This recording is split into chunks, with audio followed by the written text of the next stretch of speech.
Right, hi everyone. My name is Suminda Disanayaka. I'm your moderator for the event of 11th Victory Commemoration Oration of 2020. Today we have a great set of speakers who are going to share insight into liberation of our motherland from 30 years of a civil war, and also talk about how to overcome some of the post-war challenges that we face today, and move forward to build a secure and a safer country for all of our community to live in. We now have some welcome speeches prepared. First, I have Jayraj Paliyavardhana, who is an attorney at law and a solicitor in the UK. He's a well-known organizer of Geneva activities on behalf of Global Executive Committee and also Global Srilankan Forum. Jayraj, over to you.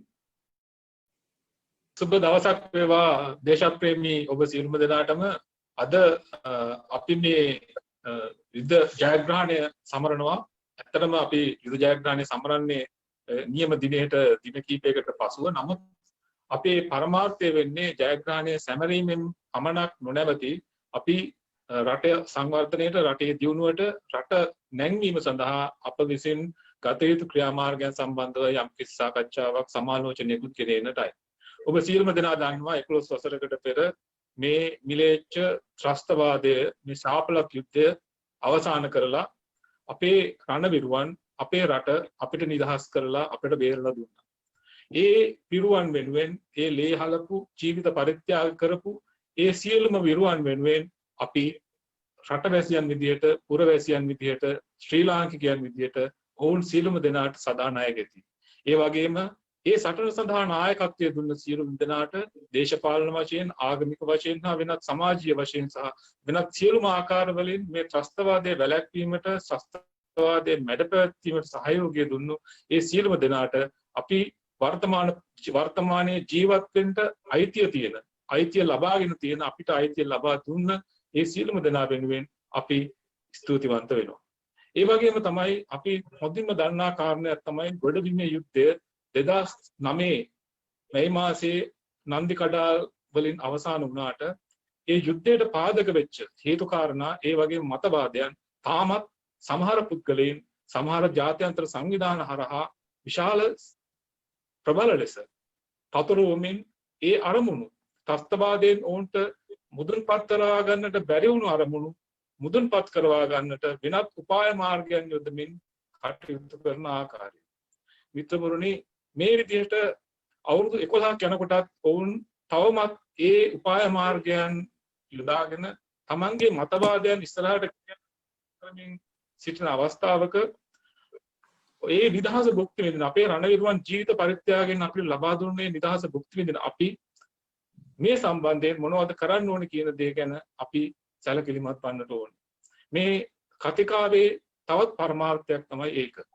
අපිට ලබා දුන්න නිදහස ස්ථීර නිදහසක් බවට පත් කරගන්නට, රටට සාමය ඇති කරගන්නට නම් අපි ජාතියක් වශයෙන් එකට එකතු විය යුතුයි. අන්න ඒ පණිවිඩය මේ කතිකාවේ අවසානයේ ලැබා දෙන්නට හොඳ ආරම්භයක් ගන්නට තමයි අපි මේ විදිහේ පැනල් එකක්, මේ වගේ කතිකාවක් අපි අරගෙන ආවේ. මිත්‍රවරුනි, අද මේ කතිකාවට සම්බන්ධ වෙනවා විවිධ ක්ෂේත්‍රයන් නියෝජනය කරමින් 3 දෙනෙක්. මුලින්ම කතා කරන්නට වෙනවා, මුලින්ම කියන්නට මා බලාපොරොත්තු වෙන්නේ අපේ රණවිරුවෙක් ගැන. ඒ තමයි සරත් වීරසේකර මහත්මයා, ක්‍රියා අද්මිරාල් සරත් වීරසේකර. අපි තාමත් කතා කරන්නේ මේ විදිහටයි. මෙතුමා රණවිරුවෙක් වශයෙන් උත්, සෙන්පතියෙක් වශයෙන් උත් අපේ සටනට, ත්‍රස්තවාදයට එරෙහි සටනට දායක වුණා. ඒ වගේම ඉන්පසුව අපත් සමග එකතු වෙලා ජිනීවා වලට ගිහිල්ලා ඒ සටන දිගින් දිගටම අරගෙන ගියා. ඉතින් ඊළඟට අපිත් සමග සම්බන්ධ වෙනවා මහාචාර්ය රෝහන් ගුණරත්න. එතුමා ජාත්‍යන්තර ත්‍රස්තවාදය සමග සම්බන්ධයෙන් ඉතා විශාල කීර්තියක් උසුලපු ශ්‍රී ලාංකිකයෙක්, උසුලන ශ්‍රී ලාංකිකයෙක්. එතුමාගේ දායකත්වය අපි බලාපොරොත්තු වෙනවා ඉදිරි කටයුතු ශ්‍රී ලංකාව ත්‍රස්තවාදයට එරෙහිව ගෙන යන මේ සටන සාර්ථකව කරගෙන යන්නට. ඒ වගේම ශ්‍රී ලාංකීය ජාතියක් වශයෙන්, ශ්‍රී ලාංකිකයන් වශයෙන් එකට එකතු වෙලා අපි මේ ගමන් කරන ගමන එතුමාගෙන රුකුලක් ලබා ගන්නට තමයි එතුමාවත් මේකට සම්බන්ධ කරේ. ඒ වගේම තමයි ඊළඟට තුන්වෙනි කතිකය වශයෙන් අපත් සමග සම්බන්ධ වෙනවා අලි සබ්රි මහත්මයා. එතුමා ගැන මම හිතන්නේ අපි වැඩි දෙයක් කියන්න දෙයක් නැහැ. මොකද එතුමා ගැන අපි Facebook එකේ බැලුවත් හැමදාම නිරන්තරයෙන් එතුමා ගැන කියවෙනවා. එතුමා ජාතික සමගිය ඇති කරන්නට ඉදිරිපත් වෙලා පහුගිය සමය තුළ ඉතාමත් දැඩි ක්‍රියාමාර්ගයන් ඉතාමත් ප්‍රබල ලෙස තමන්ගේ දායකත්වය ලබා දුන්නා. ඒ වගේම තමයි එතුමා විසින් උර දුන්නා ශ්‍රී ලංකාව බේරා ගැනීමට, ශ්‍රී ලංකාවේ අනන්‍යතාවය, ශ්‍රී ලංකාව ආරක්ෂා කර ගැනීම සඳහා නඩු කටයුතු රාශියකට එතුමා තමන්ගේ උර දුන්නා. එතුමාගේ දායකත්වයෙන් බොහෝ නඩු ජය ගන්නට අපට හැකි වුණා. ඒ ජනාධිපති නීතිඥ අලි සබ්රි මහත්මයාත් අපත් සමග එකතු වෙනවා. මිත්‍රවරුනි, මේ අපූර්ව තුන් කට්ටුවත් එක්ක එකතු වෙලා අපි යුද ජයග්‍රහණය ගැන, ත්‍රස්තවාදය පරාජය කිරීම ගැන, සියල්ලටම එකට ජීවත් විය හැකි රටක් ගැන මේ අවස්ථාවේ කතා කරමු. ස්තුතියි.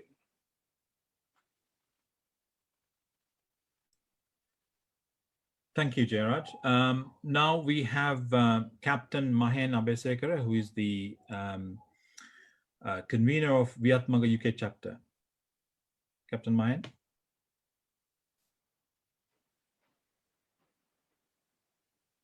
Captain Mahen Abesekara. I'm the convener for Viatmaga UK chapter. Viatmaga UK chapter and Global Srilankan Forum in the United Kingdom have joined together to create a dialogue that will contribute towards celebrating the 11th anniversary of the victory against separatist terrorists. We are eternally indebted to our war heroes and heroines of the three forces. I proudly express that I am not a hero, but in the battlefields in the Northern Territory, I had the opportunity of walking beside few heroes such as General Densil Kobbakadua, Colonel Srimal Mendes, Colonel Fasli Lafir, Colonel Lakshman Rajasinghe, His Excellency the President Colonel Gotabe Rajapaksa, Squadron Leader Lasantha Vaidyaratna, and as we all know, Rear Admiral Dr. Sarath Veerasekara. 11 years ago, our forces victoriously ended the 30-year-old war against these ruthless LTT terrorists, sacrificing their lives. We are privileged today to enjoy the freedom they won for us in exchange of their youth. They have sacrificed their yesterday for our today and our tomorrow. While enjoying this hard-earned precious liberty, we must protect it, not allowing the separatist terrorism to raise its head again. Even though the war has ended on ground physically, we have failed to defeat the vicious extremist ideologies which sparked the war. The foreign forces which breathed life into these terrorists and sponsored their murderous acts are still alive and at large. I may emphasize that it is true that the LTT combatants were Tamils, but all the Tamils are not terrorists. It is true Zaharan and the suicide bombers were Muslims, but all the Muslims are not terrorists. It is true that the JVP militants were Sinhalese, but all the Sinhalese are not terrorists. Therefore, the time has arisen for us to work together. As all should stand as one Sri Lanka to annihilate these heinous forces so that terrorism will have no place in our motherland. As the convener of Viatmaga UK chapter, I would like to thank Admiral Sir Dr. Sarath Veerasekara, Mr. Ali Sabri, and Dr. Rohan Gururatna for accepting our invitation to address this session. Ladies and gentlemen, welcome you all to sit back and enjoy these great legends. Thank you. Thank you, Mahen. Now, we have Naomi Jacob, a Tamil teacher who's also a chairperson of Lanka Unity Foundation. Naomi, over to you. வணக்கம். எமது நாட்டு மக்கள் அனைவரும் நாட்டில் இன்று நிலவும் அமைதியை பாதுகாத்து வீரர்கள் அனைவருக்கும் கடமைப்பட்டுள்ளோம். 30 வருடங்களுக்கு மேலான பயங்கரவாதத்தை முடிவுக்கு கொண்டு வர எமது வீரர்கள் தம் உயிரை அங்கங்களை இழந்து இந்த வெற்றியை அடைந்தார்கள். தம் வாழ்க்கை அர்ப்பணித்து இன்று நாட்டில் சுதந்திரத்தை நிலைநாட்டி இருக்கின்றார்கள். இந்த சுதந்திரம் எவ்வளோ வருடம் பல இழப்புகளுக்கு மத்தியில் அடைந்தோம் என்பது எமது மக்கள் எல்லோருக்கும் தெரிந்த விடயம். அது திரும்பி தலை தூக்காமல் இருக்க எமது மக்கள் எல்லோரும் ஒன்று நிற்க வேண்டும். நாட்டில் அமைதி இருக்கின்றது. ஆனால் இந்த கொடிய உள்நாட்டு சண்டைக்கு வித்து போட்ட சக்திகளை வெல்லவில்லை. இந்த உள்நாட்டு சண்டைக்கு மூல காரணமாக இருந்த வெளிநாட்டு சக்திகள் இன்னும் இயங்கிக் கொண்டிருக்கின்றது. இது எமது நலன்களிற்கு அல்ல, ஆனால் தம் சொந்த நலன்களிற்காக. நாம் அனைவரும் ஒன்றாக ஒற்றுமையாக ஒரு நாட்டு இளைஞர்களாக சேர்ந்து காலம் தாமதிக்காமல் கொடிய போர் தலை தூக்காமல் எமது தாய் நாட்டை கட்டி எழுப்பது எமது தார்மீக கடமை. இந்த 30 வருட சண்டையில் நாங்கள் எல்லோரும் உயிரை, அங்கங்களை, உறவுகளை, சொத்தை, நாட்டை அழித்து நாடு விட்டு இழந்து நொந்து இருக்கின்றோம். எல்டிடிக்கு மாத்திரம் எதிரான இந்த பயங்கர போரை நாட்டை காக்கும் முகமாக வென்ற 11வது ஆண்டை நிறைவு கூறும் நிகழ்ச்சியை Global Srilankan Forum of UK and Vietnam UK ஒன்றிணைந்து ஏற்பாடு செய்து இருக்கின்றார்கள். இதன் மூலம் கருத்தால், மதத்தால், இனத்தால் பிரிந்து இருப்பவர்களை ஒன்றுபடுத்தி எமது தாய் நாட்டை பாதுகாத்து வளமுடன் வளர்க்க ஒன்றுபடுவோம்.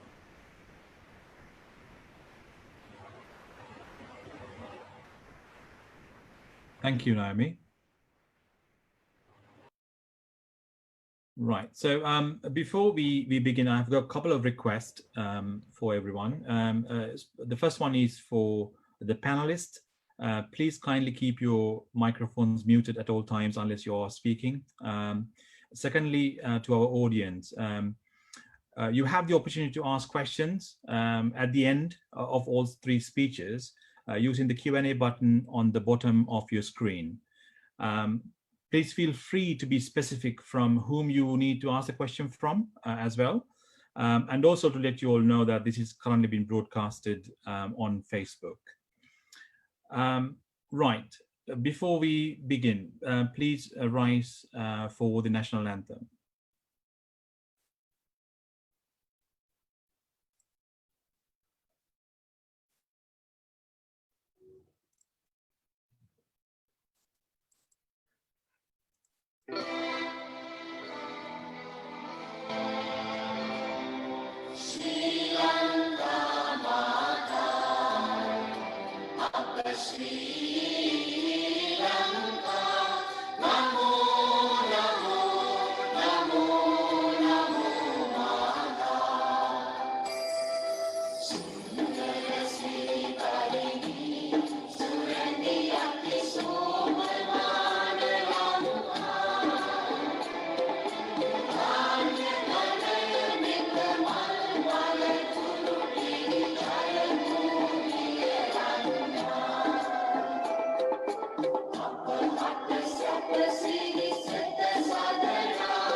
Thank you.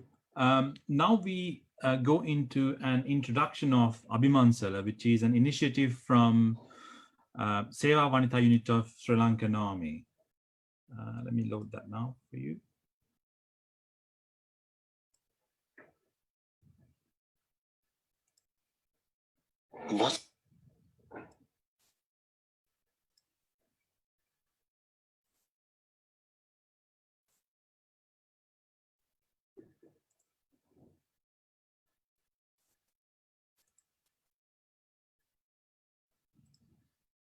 වසර දහස් ගණනක ඉතිහාසයක් ඇති මේ සුන්දර දිවයින ඉතිහාසයේ පුරාම කඳුලින් හා ලෙයින් රැකගත්තකි.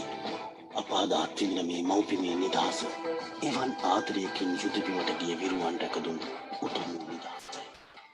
මව්පිම එසේ එක්සේ සත් කරන්නට විරුවෝ දසදහසින් දිවිදුන්න දසදහසින් ආබාධිත වූහ. ඒ අතර හුදෙක් පනනල පමණක් ඉතුරුව සියල්ල අහිමි වූ ආබාධිත රණවිරුවෝ 300කි. ඕනට තම ශක්තියෙන් කිසිවක්ම කරගත නොහැක. ඉදින් මේ විරුවනගේ දුක් බර වැදූ හැදූ ආදරය කළ අයට කළ නොහැකිය. ඔවුන් රැක බලා ගැනීමට විශේෂිත වූ වෛද්‍ය ප්‍රතිකාර අවශ්‍ය වේ. විශේෂිත කායික චිකිත්සාවන් අවශ්‍ය වේ. වෙනම වෛද්‍යවරුන් අවශ්‍ය වේ. ඒ සියල්ලටමත් වඩා ශාරීරිකව උත්පල වූ ඔවුන් මානසිකව ශක්තිමත් කිරීමට සුවිශේෂී වෛද්‍ය සත්කාර අවශ්‍ය වේ. ශරීර ශක්තිය පවත්වාගෙන යාමට සියලු පහසුකමින් සැදුම්ලත් ආම්පන්න අවශ්‍ය වේ. පූර්ණ මිනිසෙකුගේ දෛනික ජීවිතයට වඩා හාත්පසින්ම වෙනස් වූ පහසුකම් ඇති වඩාත් විද්‍යාත්මක නිවහනක් අවශ්‍ය වේ. එහෙත් මේ සියල්ලෙන් පිරිපුන් තැනක් තනන්නට අතිවිශාල ධනයක් අවශ්‍ය වේ. කොතෙක් ධනය වැය වුණත් කලගුණ දන්නා මිනිසුන් ලෙස අප ඔවුන් රැකබලා ගත යුතුමය. ඇස් කන් ඇති මිනිසුන් ලෙස අපට මේ ඇස් කන් නැති තරුණයින් ලෙස බලා සිටිය නොහැකිය. අතපය වාරු ඇති මිනිසුන් ලෙස අපි අතපය වාරු නැති මේ යෞවනයින්ට සවියක් විය යුතුය. දුක වේදනාව හඳුනන මිනිසුන් ලෙස දුකින් වේදනාවෙන් පෙළෙන ඔවුන් වෙනුවෙන් පිහිට විය යුතුය. මව්බිමේ දෙකෝටියක් ජනතාවගේ දිවි රැකදුන් ඔවුනට අපගේ දෑත් දිගු කළ යුතුමය. යුදබිමේ දුක හොඳින් විඳ ඇති යුද හමුදා සේවාවන්විතාවෝ මව්බිම රැකදුන් මේ වීර පුතුනට ඒ සුවිශේෂී තැන තනා දෙන්නට අද පෙරට පැමිණ සිටී. ඔබටද මටද ඇත්තේ ඒ උදාර අරමුණට රුපියලෙන් රුපියලය ඩොලරයෙන් ඩොලරය හෝ ගඩොලින් ගඩොල එකතු කර දායක වීමයි. ගඩොලින් ගඩොල තබා ලොව මවිත කළ ඉතිහාසයක් තනූ ප්‍රෞඩ ලක්මවගේ දරුවනට තම දේශයට අහිමිවන්නට කිය ස්වෛරීත්වය හා නිදහස යළිත් දායාද කර දුන් මේ යුග පුරුෂයිනට ඔවුන් වෙනුවෙන්ම තැනෙන බ්‍රේව් හාට් නිවහන සිහිනයක් නම් නොවනු ඇත. එදින ජීවිතයේ පළමු වරට විරුවෝ හඬනු ඇත. ඒ ඔවුන් යළි ජීවිතය ලබන පැවිලි. එවන් පරිත්‍යාගයෙන් උපදින සතුටට වඩා සතුටක් ඇත්ත. ශ්‍රී ලංකා යුද හමුදා සේවා වනිතා ඒකකය ශ්‍රී ලංකා යුද හමුදාව.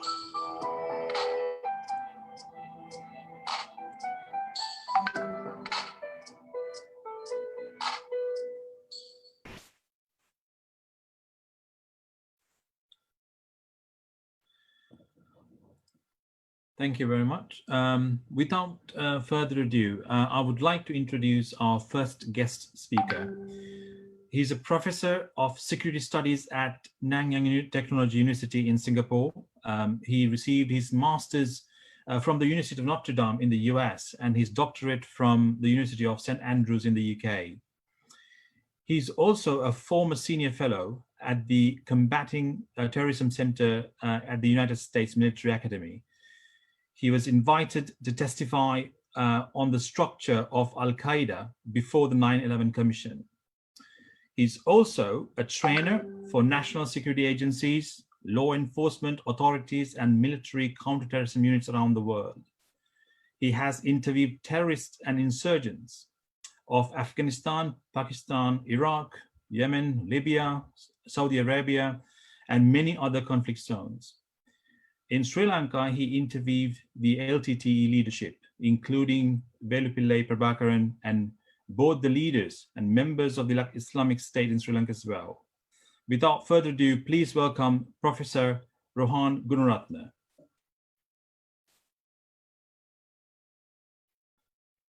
Ladies and gentlemen, Sri Lanka defeated the first insurgency and terrorist group in the early 21st century.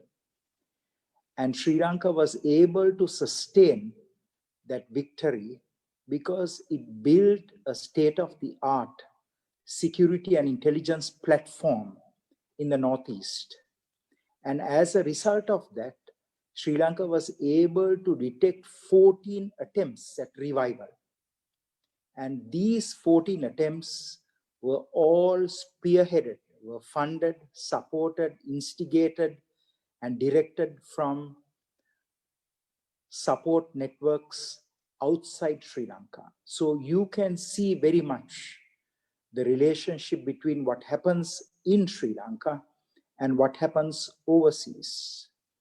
If you look at the Sri Lankan Tamil insurgency and terrorist campaign, there were 60 officers of the Tamil Tigers located around the world, in Canada, in the United States, in the UK, in continental Europe, in Australia, New Zealand, and in Malaysia. So we saw that these officers engaged in propaganda, fundraising, procurement, and also shipping arms, ammunition, and other equipment.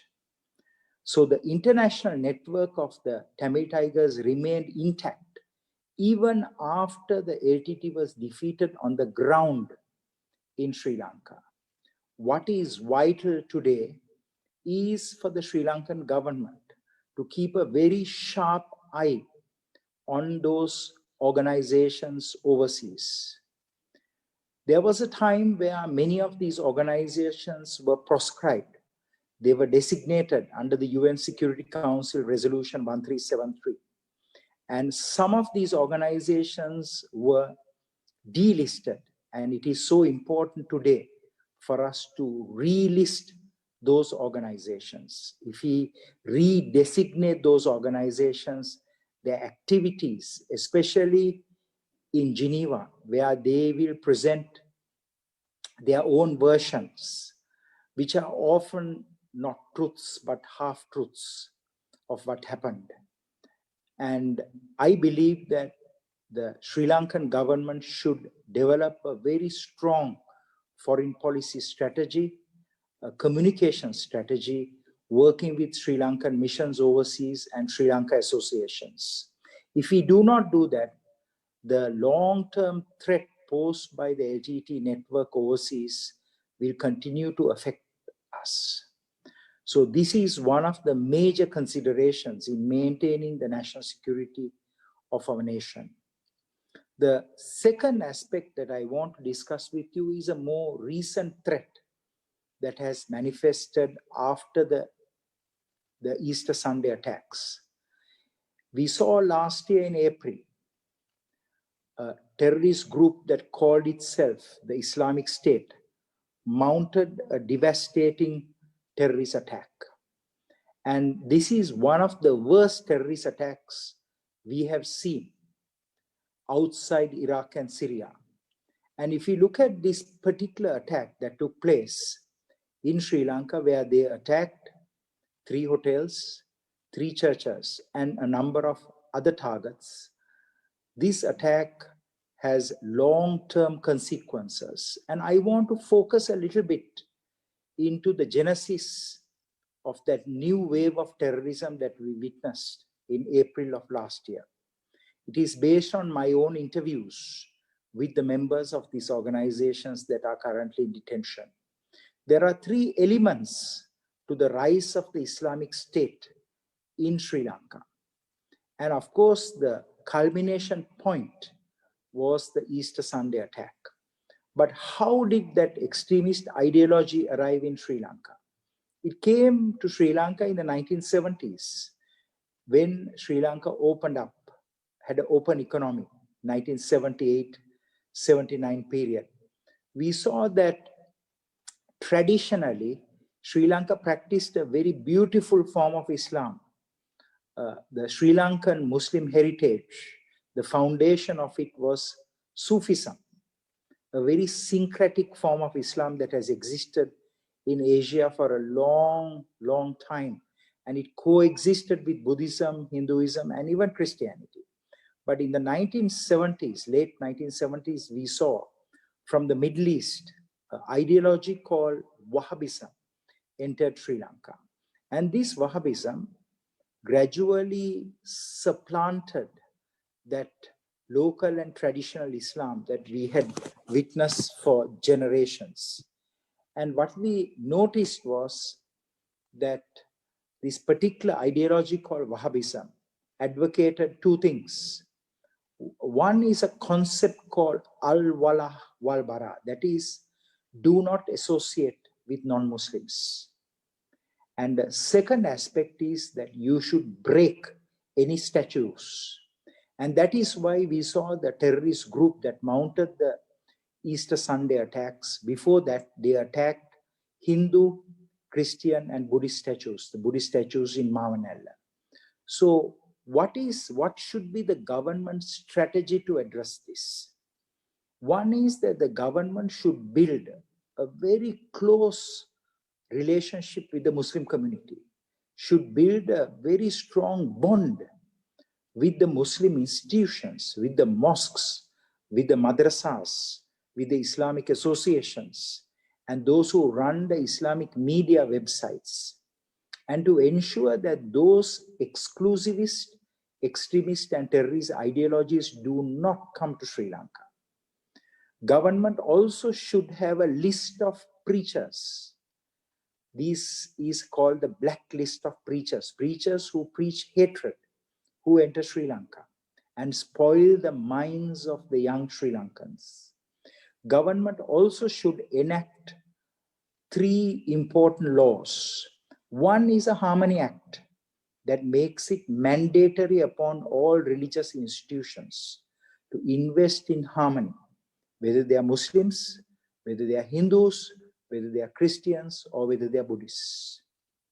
If we do not do that, certainly those exclusivist and extremist ideologies will manifest. Those ideologies will crystallize in the form of terrorism. So we need the Maintenance of Religious Harmony Act enacted. This is one. The second law is we need an act to regulate what is being placed in the online space. That is, we need to criminalize fake news, what you call online falsehoods and manipulation, because a lot of the radicalization is taking place online. This is not only Muslim groups, but this is also Buddhist groups that preach hatred. So it is so important for all religions to be covered so that no religious leader engages in ridiculing or in attacking any religion. And this must be very strictly enforced. And those who violate these laws should be punished, including their assets should be frozen. Because if we do not maintain religious harmony, if we do not maintain the ethnic and religious stability of our nation, we cannot have economic prosperity. Economic prosperity very much depends on security. That is why the security and intelligence platform is the #1 platform. #2 is the social harmony platform, and that itself will enable investment from Sri Lanka, from overseas, where we can develop our country as a great nation. Let me share with you a third law that is paramount. We have to regulate the schools. Although Zahran's associates have been arrested, the radicalization pipeline that produced Zahran is intact. But for this pipeline to be disrupted, it is very important for government to alter their counterterrorism strategy. Real counterterrorism is not wearing black, carrying guns, breaking down doors and arresting or killing people. Real counterterrorism is monitoring and regulating that religious space, both in the physical space and in cyberspace. That means we should not allow exclusivist and extremist content. This is not only what is disseminated by Muslim groups, but also by Buddhist groups, because we have seen that with radicalization, there was something called reciprocal radicalization. So for there to be true peace and harmony, all communities must work together in this direction. Let me spend a few minutes in my concluding remarks as to the network of Zahran. Zahran's network was extensive. In fact, it originated in 2014 when the first foreign terrorist fighter traveled from Sri Lanka to Syria and Iraq. Then in January of 2015, 30 Sri Lankan foreign fighters traveled to Syria and Iraq. And since then, we have seen that 3 networks emerged in Sri Lanka.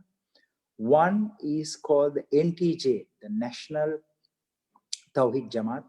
The second group is called JMI, the Jamiatul Millati Ibrahim Fisilani, largely a Colombo-based network.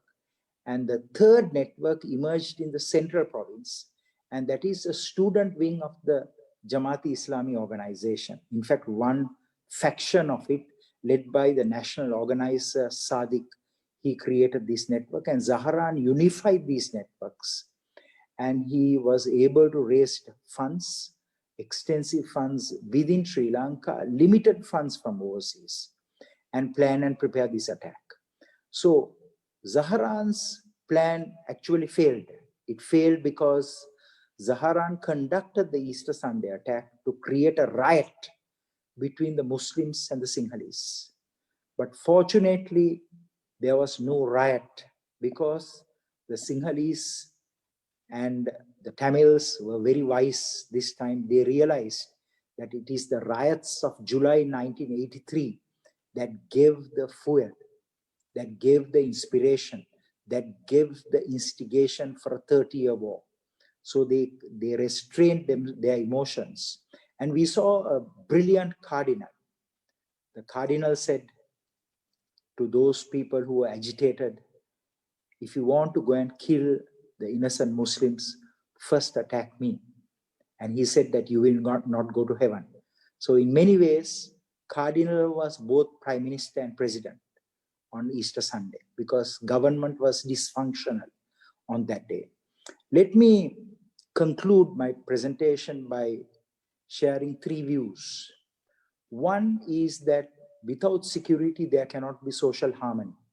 There cannot be economic prosperity. And that means national security is paramount. No country should compromise national security. If any country compromises national security, the threat will grow. Second is that Sri Lanka is today facing a regional threat. That is the terrorist group called the Islamic State in Syria and Iraq has suffered, but it has created a foothold in Afghanistan and it has spread to Pakistan, to India, especially to Kashmir, to Bangladesh, northern Bangladesh, and to Maldives. In the last 4 months, we have seen 3 attacks in the Maldives. And this clearly demonstrates it's a regional threat. And that means the second aspect is that government will have to work together with the regional partners. And the third is that to fight this threat, the relationship with the community is essential. The same way Sri Lanka built a state-of-the-art terrorist rehabilitation program to rehabilitate the Tamil Tigers, 12,000 Tamil Tigers after the end of war, using psychological rehabilitation, creative arts in rehabilitation, social and family rehabilitation, vocational rehabilitation, educational rehabilitation, and religious rehabilitation. We have to have a similar program for those terrorists that have been arrested after the Easter Sunday attack. Similarly, and in parallel, there needs to be a community engagement program and a program to reform the religious space where there is no space for anyone to preach hatred, because hatred leads to incitement and incitement leads to violence. So I ask all of you to work hard to ensure that there is harmony, there is peace, there is a brilliant relationship between all leaders. And as we speak of the war heroes, I want you to know that Colonel Fazil Lafir, the mentor of our special forces, he should be remembered.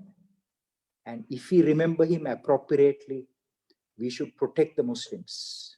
Similarly, we have to remember Colonel Nizam Mutalif, the commanding officer of the Military Intelligence Corps. And if we remember him appropriately, we have to protect the innocent Muslims from harm. So that means our spirit must be to ensure that there is harmonious living between communities and no exclusivism, no extremism, and no terrorism once again take root in our country. I thank you very much.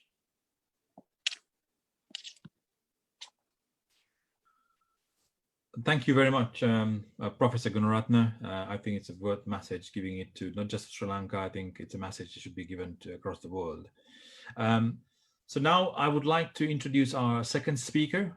He's a well-known civil lawyer and a President's Counsel in Sri Lanka, and being the youngest to achieve the credential of President's Counsel at the age of 27. In the recent past, he has appeared in many landmark legal cases, including groundbreaking action brought against the President, His Excellency Gotabaya Rajapaksa. He defended him successfully at several lawsuits brought on by the opposition forces, including renunciation of the US citizenship. In 1997, he was appointed as the Sri Lankan Consul General in Jeddah, having been picked up by the legend Lakshman Kadragama. This speaker is also one of the founding members of the National Unity Forum in Sri Lanka, a forum of intellectuals striving to bring unity among all communities in Sri Lanka under the inclusive Sri Lanka theme. Today, he is going to talk to us about liberation of the motherland and its future and inclusive Sri Lanka for all. Without further ado, please welcome Mr. Ali Sabri.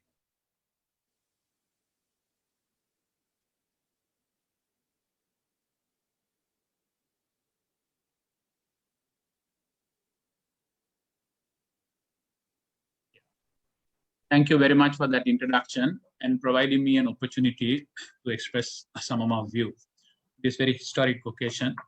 Of course, we all know, as Professor Gunaratne very correctly pointed out, it was a great achievement for the Sri Lanka in 2009 to defeat the LTTE and thus liberating the motherland and uniting the motherland after almost 30 years.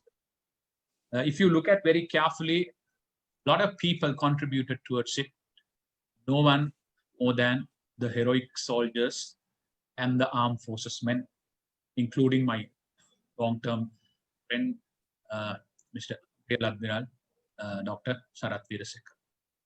Now, if you really want to make that sacrifices meaningful, the whole idea is that we must create a Sri Lanka which is inclusive, which is prosperous, stable, and which is the envy of the world. I was always telling, it's our intention and the dream to see that none of the Sri Lankans should queue in the diplomatic course in Sri Lanka diplomatic mission to go to those countries or migrate that country.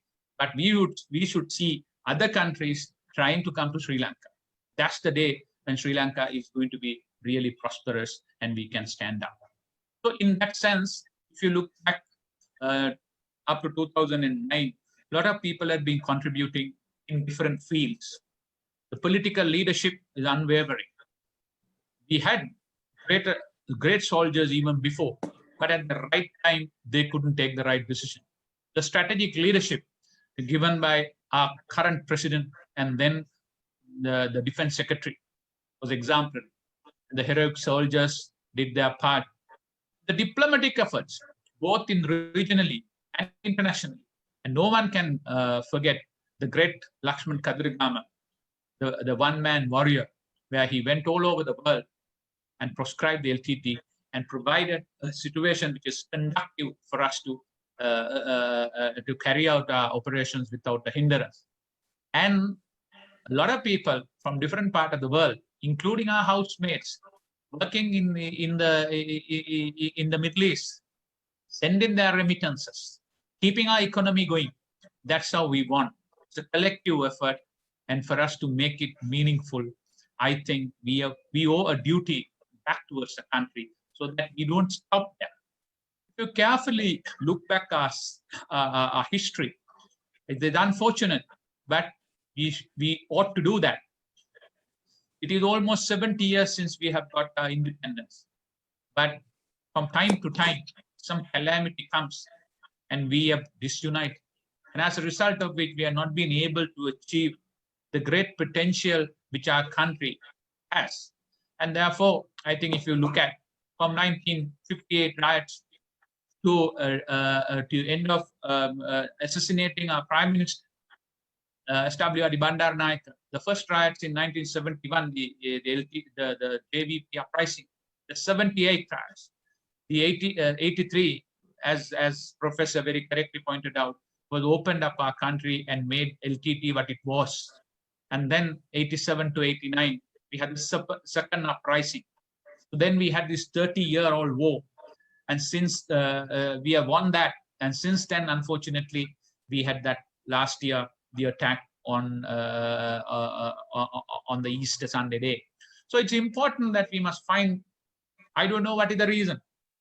So there is a pattern. When Sri Lanka goes forward for 10 years, there is something which happens and will take us back for 10, 15 years.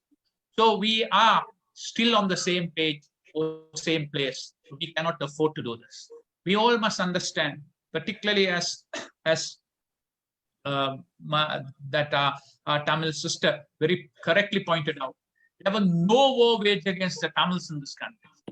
A war was waged against LTTE, and a terrorist organization, to in fact liberate the whole country, including the Tamils.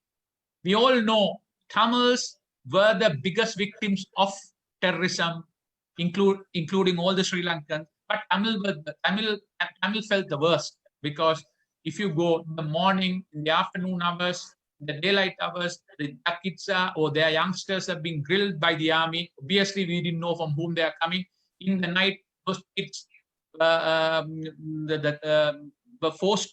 forcefully recruited by the LTTE. Sometimes they lived in the forest, and untold hardships.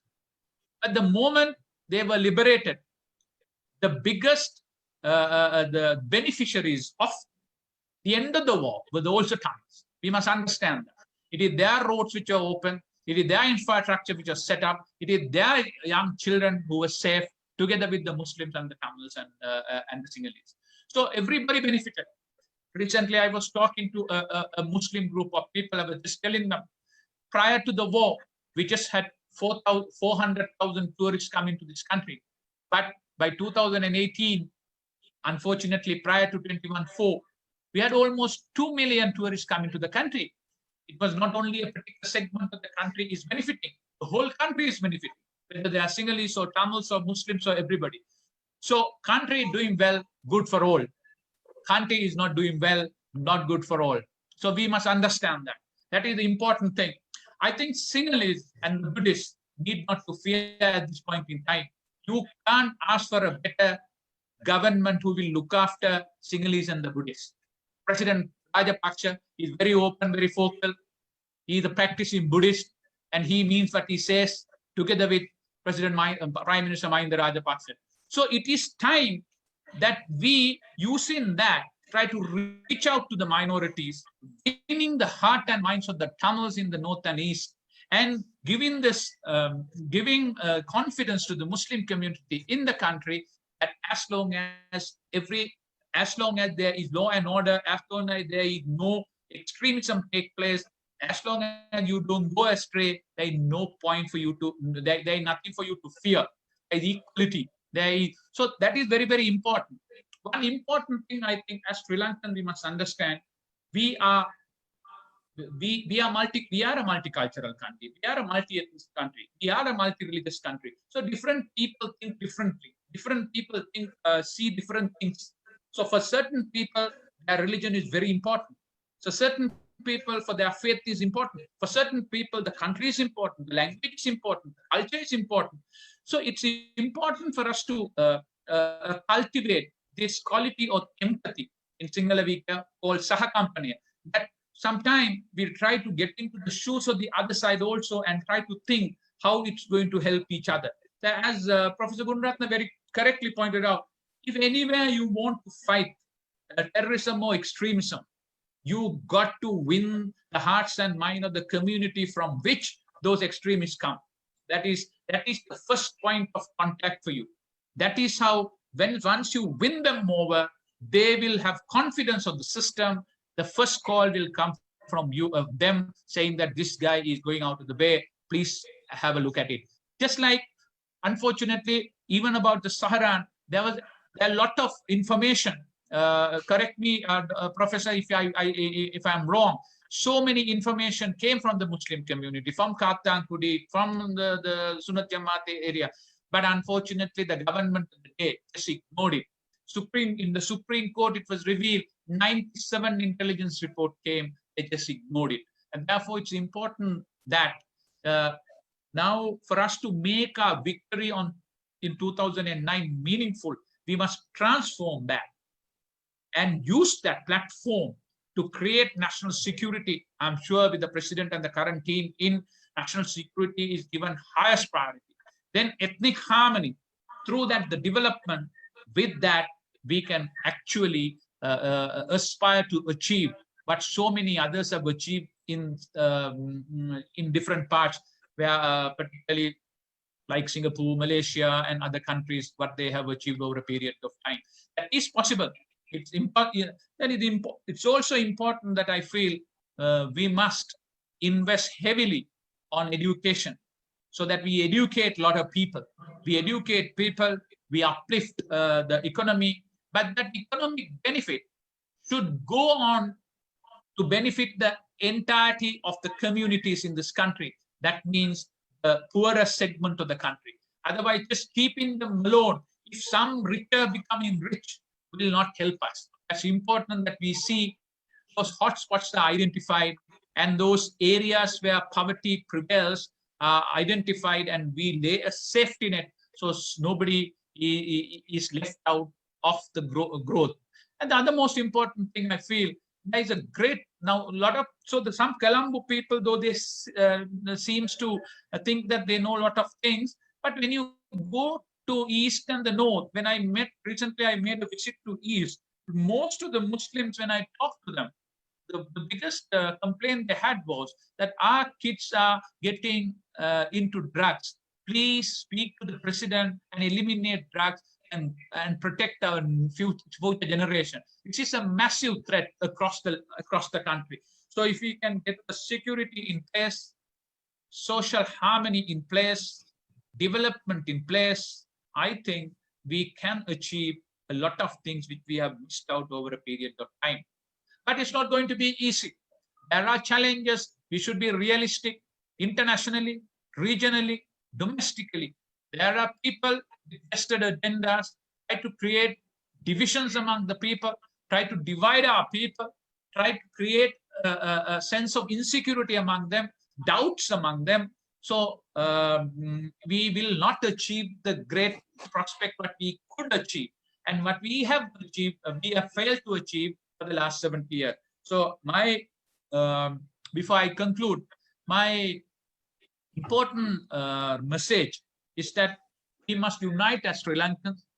We must celebrate our differences, and we must work on that and see that rule of law is upheld at all corners. So there is also a unity among all of us. And one of the most important things, I subscribe and I endorse what Professor Rohan Gunratna said, that is, we must have a very careful monitoring of the cyberspace. That cyberspace has to be monitored. The hate speech should be curtailed or eliminated, and we must not create a conducive environment for people to breathe it, and as a result of it, create those pockets who are unsatisfied, and as a result of it, you come out with terrorism. So I wish all of you for organizing this great event, and I sincerely hope Sri Lanka will not miss this opportunity under this great leadership of President Rajapaksa and the team supporting. Thank you. Thank you, Mr. Sabri. Right, so I'm honored to present this next guest speaker. He's a decorated veteran and one of the leaders who put an end to the curse of a 30-year barbaric war. In the year 2006, by the recommendation of the Defense Secretary, Mr. Gotabaya Rajapaksa, he was appointed as the first ever Director General of the Civil Defense Force. As the creator and mastermind of the Civil Defense Force, he was one of the 5 commanders who was directly instrumental in ending the brutal civil war. Actually, he did not stop there, but became a fearless voice in Geneva battle.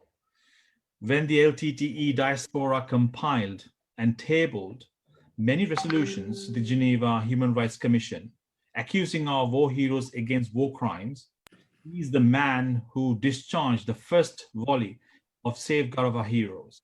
Needless to say, he was instrumental in restoring true peace in the island. Without further ado, please welcome Admiral Sarath Veerasekara to give us insight into overcoming post-war challenges. Vijayagrahaneyen pasu abhiyoga jaya ganima.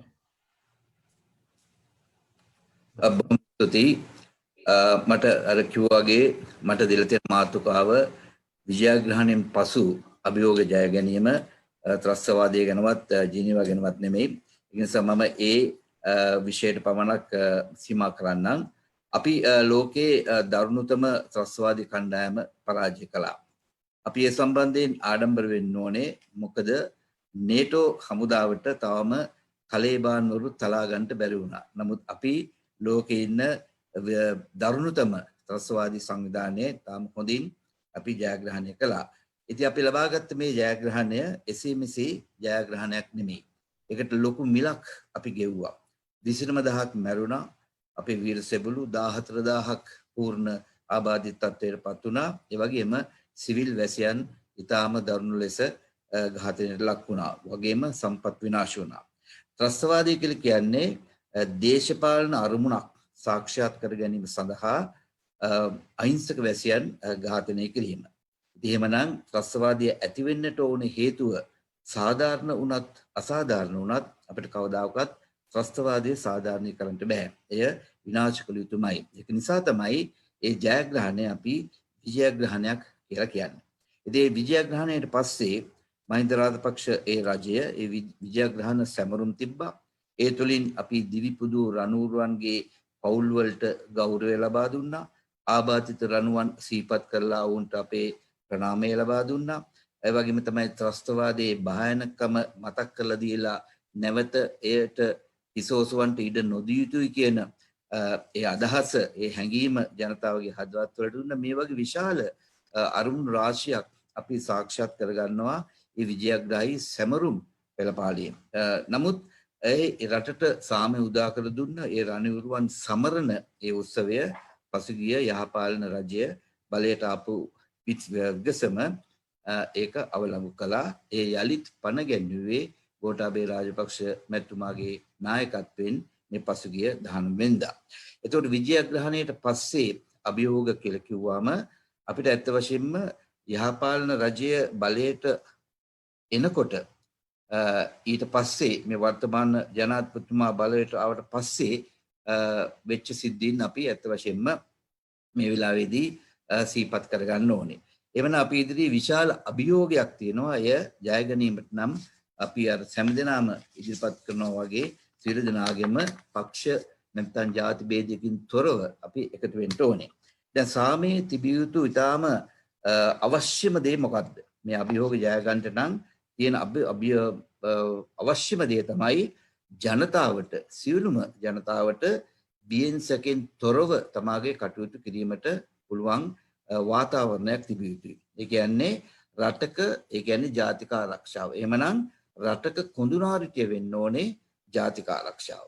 නමුත් ජාතික ආරක්ෂාව කියලා කියන්නේ ත්‍රස්ත ප්‍රහාරයක් එල්ල වුණාට පස්සේ පල්ලි වලට පැනලා කඩු කිරිච්චවත් නැත්තම් වෙන ආයුධවත් හොයන එක නෙමෙයි. ජාතික ආරක්ෂාව කියන්නේ ඒ වගේ ප්‍රහාරයක් එන්නට පළමු ඒ ප්‍රහාරය කරන්නේ කවුද? ත්‍රස්තවාදියා කවුද? ඔවුන්ගේ ඉලක්කයන් මොනවද? ඔවුන්ගේ අරමුණු මොනවද කියන එක ගැන දැනගන්න. ඒක කරන්නේ බුද්ධ්‍යංශයෙන්. එතකොට රටක කොඳුනාරිටිය ජාතික ආරක්ෂාව නම් ජාතික ආරක්ෂාව කොඳුනාරිටිය වෙන්න ඕනේ බුද්ධ්‍යංශය. ඒක නිසා තමයි 2009 මැයි මාසයේ 19 අපි යුද්ධය ජයග්‍රහණය කරනකොට අපේ බුද්ධ්‍යංශයේ බලකා හිටියේ 3යි. බැටාලියන්ස් 3යි තිබ්බේ. නමුත් ඒක යුද්ධෙන් පස්සේ අපි බැටාලියන් 7ක් දක්වා බුද්ධි බලකා 7ක් දක්වා වර්ධනය කළා. ඒක නිසා තමයි අපි කොටත්‍රස්වාදීන්ට 3 වතාවක් ඉසෝසවන්ට යනකොට ඒව අපි විමර්ශනය කරන දැනගෙන ඒක නවත්තන්න පුළුවන් වුණේ. ඒ වගේම තමයි මද්රසා පාසල් වල අර අන්තවාදී උගන්වන ඒ විදේශීය අන්තවාදී මුස්ලිම් පූජකවරු 165 දෙනෙක් අපිට රටින් පිටුවහල් කරන්න පුළුවන් වුණේ ඒ බුද්ධ්‍යංශය ශක්තිමත් වෙච්ච නිසා. නමුත් අපි දන්නවා යහපාලන රජය ආවට පස්සේ බුද්ධ්‍යංශය දුර්වල කරලා ඔවුන්ට කිසිම සාක්ෂියක් නැතුව රිමාන්ඩ් කරලා බුද්ධ්‍යංශ කඳවුර වලට ගාල් කරලා සම්පූර්ණයෙන්ම බුද්ධ්‍යංශය දුර්වල කරපු නිසා තමයි අර බඩේ නැත්තම් පිටේ කිලෝ 30ක 35ක වැනි ලොකු බෝම්බ බැඳගෙන අර තරුපයේ හෝටල් වල ආපන ශාලාවල වුණත් එහාට මෙහාට යනවා. නැත්තම් ගොඩබිමේ යනකොට පුංචි දරුවාගේ හිස අත ගාලා පල්ලි තුලට යනවා. නමුත් ජනතාවට කිසිම සැකක් ඇති වෙන්නේ නැත්තේ ඒ බුද්ධි තොරතුරු හරියට ජනතාවට සම්ප්‍රේෂණය වෙච්ච නැති නිසා. ඒ නිසා ඒ සම්පූර්ණයෙන්ම මේ ප්‍රහාරයේ වගකීම යහපාලන රජයේ පාලකයෝ බාර ගන්න ඕනේ කියලා තමයි මේ අවස්ථාවේදී මා කියන්නේ.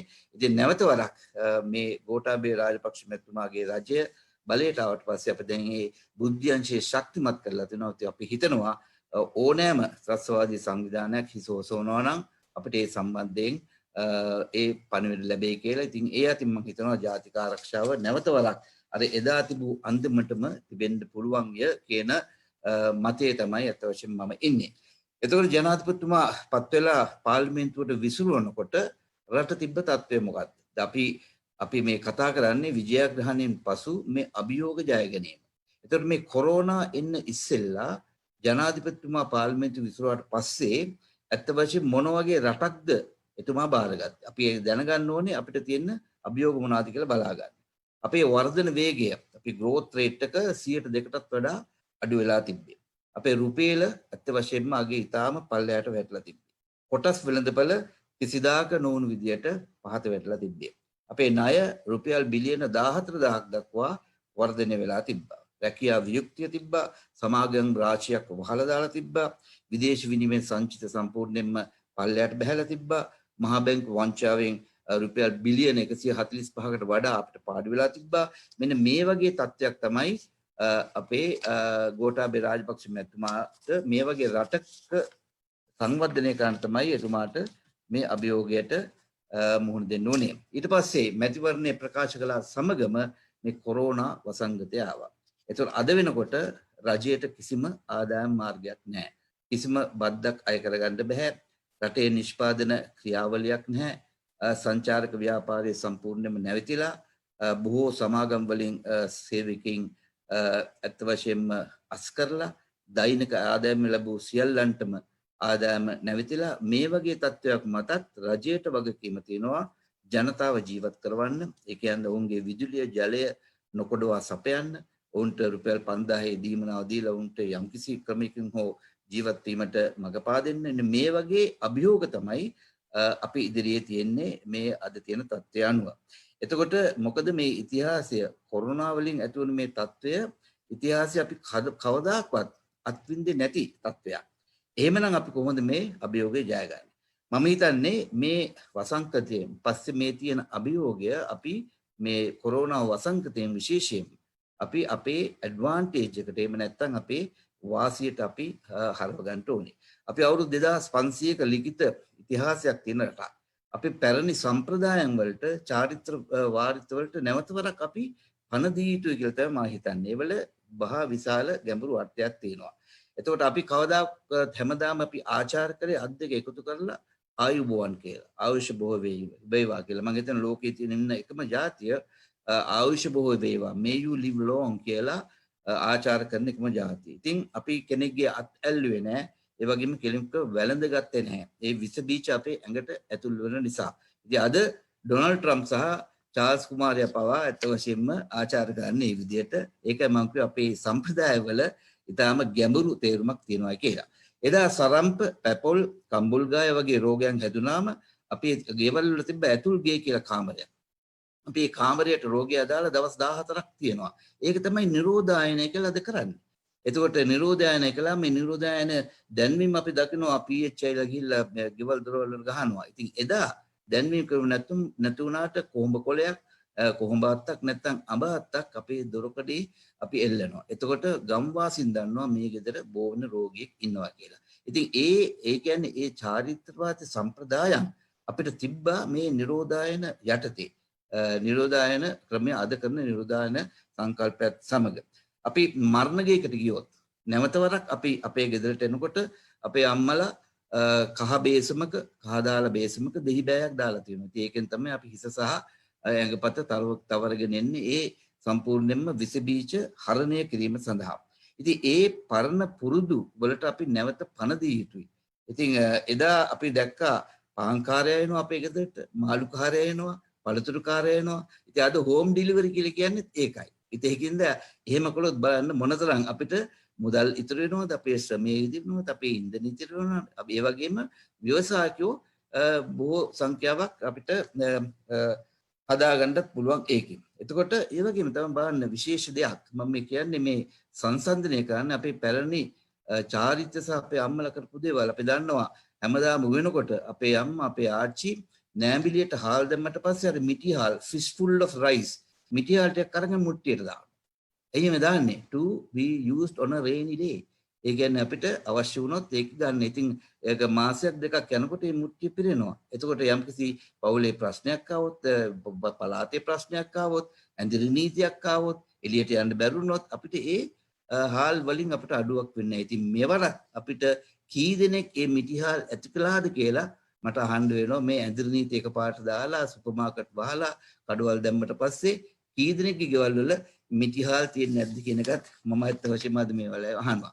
ඉතින් මේ අපේ අභියෝග ජය ගන්න නම් මේ අපේකම කියන එක අත් වශයෙන්ම අපේ හිතට ගන්න ඕනේ. අපි විශ්වකර්ම වැඩ කරපු ජාතියක්. යෝධයලේ ගත්තාම පළවෙනි හැතැම්ම 17 බෑවුම යොදුනකට රියනයි. ඒ කියන්නේ හැතැම්මකට අංගල් 3 කාලයි. ඒකට හැතැම්මකට අංගල් 3 කාලක කැනල් එකක් හදන්න නම් ට්‍රිග්නොමැට්‍රි ත්‍රිකෝණමිතිය කියන ගණිත ක්‍රමයේ කෙලි පැමිණෙන්න ඕනේ. අපේ මුතුන් මිත්තු හිටියා ඒ වගේ විශ්වකර්ම කරපු වැඩ. එතකොට සීගිරිය උඩට වතුර අරන් ගිය ආතති බලය. ඒක නිසා තමයි අද සීගිරිය 8 වෙනි ලෝක පුදුමය හැටියට විද්‍යාඥයෝ සලකන්නේ. රුවන්වැලි සාය ගත්තාම පේසාවල් වලින් අඩි 3ක් මෙහාට ගිහිල්ලා බටේට ගියොත් පේන චූඩාමණිකේ 1 ලක්ෂය එච්චරට සමමිතිකයි.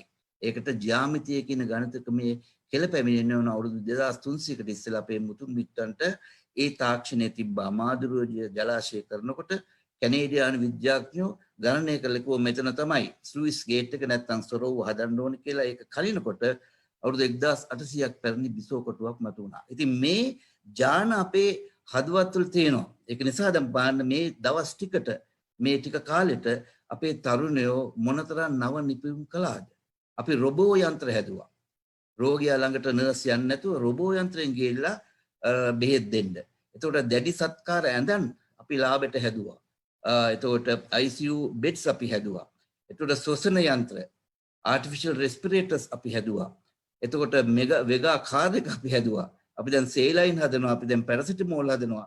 ඒ වගේම හෘද පෙනහැලු ප්‍රතිජීවන යන්ත්‍ර අපි හදලා තියෙනවා. ඒකට අපේ තරුණයෙක්ට පේටන්ට් එකක් හම්බෙලා තියෙනවා ලෝකෙන්න. එතකොට මාස්ක් හදලා තියෙනවා herbal 3D printers එක. ඒකේ තියෙනවා බෙහෙත් වර්ග 20ක තියෙන එකක් 3D කරලා ඒක ඇතුලේ දාලා තියෙනවා මැද තියෙන ලේ එක හැටියට. ඉතින් මේවා ඉතාමත් වැදගත් දේවල්. ඒ වගේම තමයි වීඩියෝ ලැවින්ගෝස්කෝප් කියන එකක් තියෙනවා. ඒක තියන්නේ එකෙන් කරන්නේ වෙන්ටිලේටර් එකට රෝගියා සම්බන්ධ කිරීමේදී ශ්වසන නාලය සම්බන්ධ කරන එක. ඉතින් ඒක හදලපු අපේ තරුණයාට ජෙනීවා ගෝල්ඩ් මෙඩල් එකක් ලැබිලා තියෙනවා. දැන් බලන්න මම කියන්නේ මේක අර ජාන වලින් එහෙම නැත්නම් අපිට මේ නව නිපයුම් කරන්නට මේක හොඳ අවස්ථාවක්. ඉතින් ඒක තමයි මේ අපි අභියෝග ජය ගන්න නම් රට දියුණු කරන්න නම් මෙන්න මේ දේවල් අපේ හදවතට ගන්න ඕනේ. පුළුවන් තරමක් අපි නව නිපයුම් වලට අපේ තරුණයන්ට පක්ෂපාත ભેද නැතුව අපි සියලුම තරුණයන්ට මේ නව නිපයුම් කරන්න අපි අතහිත දෙන්න ඕනේ. ඒ වගේම තමයි කොරෝනා එන්නත් පළමු අපි දන්නවා අතික ජනාධිපතිතුමාගේ මේ රට ගොඩනැගීමේ දැක්මක් තිබ්බා. අපි දැක්කා වියත්මගේ වගේ වලින් කුච් කර්මාන්තය පිළිබඳ ප්‍රතිපත්ති සකස් කිරීම, දේශීය ව්‍යාපාර කොහොමද නංවන්නේ, අපේ අධ්‍යාපනය කොහොමද දියුණු කරන්නේ, එතකොට දේශීය ව්‍යාපාර කොහොමද අපි සංවර්ධනය කරන්නේ, ආනයනය අඩු කරලා අපනයනය කොහොමද වැඩි කරන්නේ. ඉතින් ඒ වගේ අපි ඇත්ත වශයෙන්ම ප්‍රතිපත්ති සකස් කරලා තිබ්බා ගෝඨාභය රාජපක්ෂ. එතුමා මේ ප්‍රතිපත්ති සකස් කළේ වාඩි වෙලා හිටපු රටක් නැගිටවන්න. නමුත් කොරෝනා වලින් පස්සේ ඒක මුණින් අතට දැන් වැටිලා තියෙන්නේ. ඒකෙන්ද එහෙම රටක් නංවන්න නම් ඇත්ත වශයෙන්ම අපි සියලු දෙනාම අර එකා වගේ අපි නැගී සිටින්න ඕනේ. ඉතින් ඇත්ත වශයෙන්ම යහපාලන රජය යටතේ මම මේ රජයක් විවේචන කරනම මේක තමයි යථාර්ථය. යටතේ අපි සරුංගල් පවා පිටරටින් ගෙනාවා. එතකොට අපි වෙසක් කූඩු පවා පිටරටින් ගෙනාවා. මීට වසර කිහිපයකට ඉස්සෙල්ලා අපේ ලුණු මෙට්‍රික් ටොන් 65000ක් අපේ රට ගෙනාව මුළු රට වටේම සාගරයේ තියෙද්දි. අපි ටින් මහලු ගේනවා පිටරටින් රට වටේට සාගරයේ තියෙද්දි. ඉතින් අපි වසරකට රුපියල් බිලියන 55ක පාම් පිටි ගේනවා. ඒව කාලා අපිට දීවැඩිය හැදලා ඒකට අපි සල්ලි වියදම් කරලා බේත් බොනවා. ඉතින් එහෙමනම් අපි ඊට පස්සේ අපි අත්‍යවශ්‍ය දේ පමණයි අපි ගේන්න ඕනේ මේ රට නංවන්න නම් මේ අභියෝග ජය කරන්න නම්. අනික සියලුම දෙයක්ම අපි දේශීය වශයෙන් නිෂ්පාදනය කරන්න ඕනේ. හාල් පුළුවන් අපිට, එළවලු පුළුවන්, උඳු පුළුවන්, පළතුරු පුළුවන්. මේ වලින් අපි ස්වයංපෝෂිත වෙන්න ඕනේ. කහ සහ ඉඟුරු වගේ දේවලුත් අපිට වවා ගන්න පුළුවන්. දැන් අපි දන්නවා පසුගිය රජ කාලේ විවෘත ආර්ථිකය කියලා මේ සහල් පිටරටින් ලැබෙන්න මේ පිටරටින් ලාභයට ගන්න පුළුවන් වෙන්න කියලා බොහෝ පුරන් කුඹුරු පුරවලා පස් දාලා පුරවලා අපි මේ ගොඩනැගිලි හදන්න පටන් ගත්තා. නමුත් ඒක ඒ ට්‍රෙන්ඩ් එක ඒ දිගට මේ ප්‍රවණතාවයේ දිගටම ගියා නම් අද අපි කොහෙද ඉන්නේ? ඉතින් මේ ආහාර සුරක්ෂිතභාවය කියන්නේ මිත්‍රෝනි මේ ආහාර ගෙනල්ලා හාල් ගෙනල්ලා නැත්තම් වෙන දේවල් ගෙනල්ලා ගබඩා කරන එක නෙමෙයි. ආහාර සුරක්ෂිතභාවය කියලා කියන්නේ ආහාර නිෂ්පාදනය කරන්න පුළුවන් මේ කුෂි ඉඩම් වල සම්පූර්ණම අයිතිය රජයට තියාගන්න එක තමයි ආහාර සුරක්ෂිතභාවය කියන්නේ. ඒක තමයි අපි සින්නක්කර ඔප්පු දෙන්න මැලි වෙන්නේ. මොකද සින්නක්කර ඔප්පු දුන්න හැටිය පුළුවන් වෙනවා ඒ අයිතිකාරයන්ට ඒව විකුණලා වෙනත් දේවල් කරන්න. ඉතින් රජයට තියෙන්න ඕනේ අයිතිය. රජය තමයි මෙන්න මේ දේවල් මෙන්න මේ කාලයේදී වගා කරන්න ඕනේ කියලා කියන්න ඕනේ. ඉතින් දැනටමත් අපි පුළුවන් තරම් ව්‍යවසායකයෝ entrepreneursලා අපි පුළුවන් තරම් වැඩි කරගන්න ඕනේ. දැන් අපි දන්නවා ව්‍යාපාර සහ ව්‍යවසායකයෝ කියන දෙකක්. ව්‍යාපාර කියන්නේ තියෙන ව්‍යාපාරය දියුණු කරන්න ඉදිරියට ගෙන යාම. ව්‍යවසාය කියන්නේ අලුත් දෙයක් හොයලා සමාජීය අවශ්‍යතාවල් බලලා ඒවල ගැටලු වලට විසඳෙන්නන්නේ. ඒකට අපි පුළුවන් තරම් අපේ තරුණයන්ව අපි පුළුවන් තරම් දිරිමත් කරන්න ඕනේ. අපේ රටේ ව්‍යවසායකයෝ ඉන්නේ 1.1.5යි. නමුත් වියට්නාම් වගේ රටක 15%ක් ඉන්නවා ව්‍යවසායකයෝ. ඒක නිසා තමයි අපිට ඒක නිසා තමයි අපි රටක් දියුණු වෙන්න නම් පුළුවන් තරම් ව්‍යවසායකයන්ට අපි අතහිත දෙන්න ඕනේ. වෘත්තීය පුහුණුව දැන් කාපෙන්ටර් කෙනෙක් වුණත්, ප්ලම්බර් කෙනෙක් වුණත්, මේසන් බාස් කෙනෙක් වුණත් Tamante ඒ වෘත්තියට අභිමානයක් ගෙන දෙන විදියට අපි ඔවුන්ට ඩිග්‍රී එකක් නැත්නම් ඩිප්ලෝමාවක් ලැබෙන තරුණට ඉතාම හොඳින් ඒ පුහුණුව ලබා දුන්නොත් ඔවුන්ට ඒක පුළුවන් වෘත්තීය මට්ටමින් කරන්න ඒ අභිමානයකුත් එක්ක. එතකොට හැම දෙනාම රජයේ රැකියාවල්ම සොයාගන්න නැතුව මෙන්න මේ වගේ ව්‍යවසායකවලට පුරුදු පුහුණු වුණොත් නැත්නම් එන්කරේජ් වුණොත් අපිට පුළුවන් ඒක දැනගන්න. ඒ වගේම තමයි අපි දන්නවා සියලු දෙයක්ම අද තොරතුරු තාක්ෂණයෙන් මගින් කරන්නේ. අපි දන්නවා IT සමාගම් වලට මේ රජය ආපු හැටිය VAT බදු වලින් නිදහස් කළා. ඒ වගේම තමයි වෙනත් ටැක්සස් වලින් ඔක්කොම නිදහස් කළා. එතකොට software technology companies දිරිමත් කරන තමයි එහෙම කළේ. ඒ තුලින් අපි බලාපොරොත්තු වෙනවා ඒ අතරිනුත් අපේ තරුණයන්ට ඒ සම්පූර්ණයෙන්ම ඒ වාසිය ලබා දෙන්න. digitalization. You can see සියල්ලක්ම digital කිරීම. දැන් බලන්න යම්කිසි identity card එකක් අපි digitalize කළොත් digital කරණය කළොත් ඒ තුලින් අපිට පුළුවන් වෙනවා ඒක රියදුරු බලපත්‍රය සහ ඔවුන්ගේ සියලුම වෙනත් දේවල් blood group එක සහ accident එකක් වුණොත් මොනවද කරන්න ඕනේ ඒ වගේම තමයි එයාගේ සම්පූර්ණ ජීව දත්තයන් ඒ identity card එකට digital ක්‍රමයෙන් අන්තර්ගත කරන්න පුළුවන්. ඕනම පොලිසියකට නැත්නම් පාරේ යන පොලිසිය නිලධාරීන් වුණාට ඒ යන්ත්‍රය තියෙනවා නම් යම්කිසි කෙනෙක් සැකනම් ඒ identity card එක දාපු විට දන්නවා මෙයා මොන විදිහේ පුද්ගලයෙක්ද කියලා. ඒක නිසා මේක තමයි ඊටාම හොඳ අවස්ථාව. අපි සුනාමිය ආව රට විනාශ වුණා. නමුත් අපි ඒක වාසියට හරවගෙන අපි රට දියුණු කරගත්තේ නැහැ. අපි යුද්ධයක් ආව අවුරුදු 30ක යුද්ධයක් අපි නිම කළා. ඒක වාසියට අරගෙන අපි රට දියුණු කරගත්තේ නැහැ. දැන් පාස්කු ප්‍රහාරයක් ආව ඒ වගේම රට වැටුණා. නමුත් ඒකෙන් අපි රට ඒ අභියෝගය ජයගත්තේ නැහැ. දැන් අද මේ කොරෝනා වසංගතය තමයි මම හිතන අපිට දීලා තියෙන අන්තිම අවස්ථාව. ඒකෙන් ජය ගන්න නම් අපි සියලු දෙනාම එකතු වෙලා අර මා කිව්වා වගේ පුළුවන් තරමක් අපේ දේශීය වශයෙන් අපි නැගී සිටලා මෙතෙක් කලක් අපේ රටේ ඉන්දියන් සාගරයේ අමුතු ඇටය බවට පත් වෙලා තිබුණා අපේ රට නැවත වරක් ඉන්දියන් සාගරයේ මුතු ඇටය බවට පත් කරන්න අපිට පුළුවන් වෙයි කියලා මම හිතනවා. බොහොම ස්තුතියි.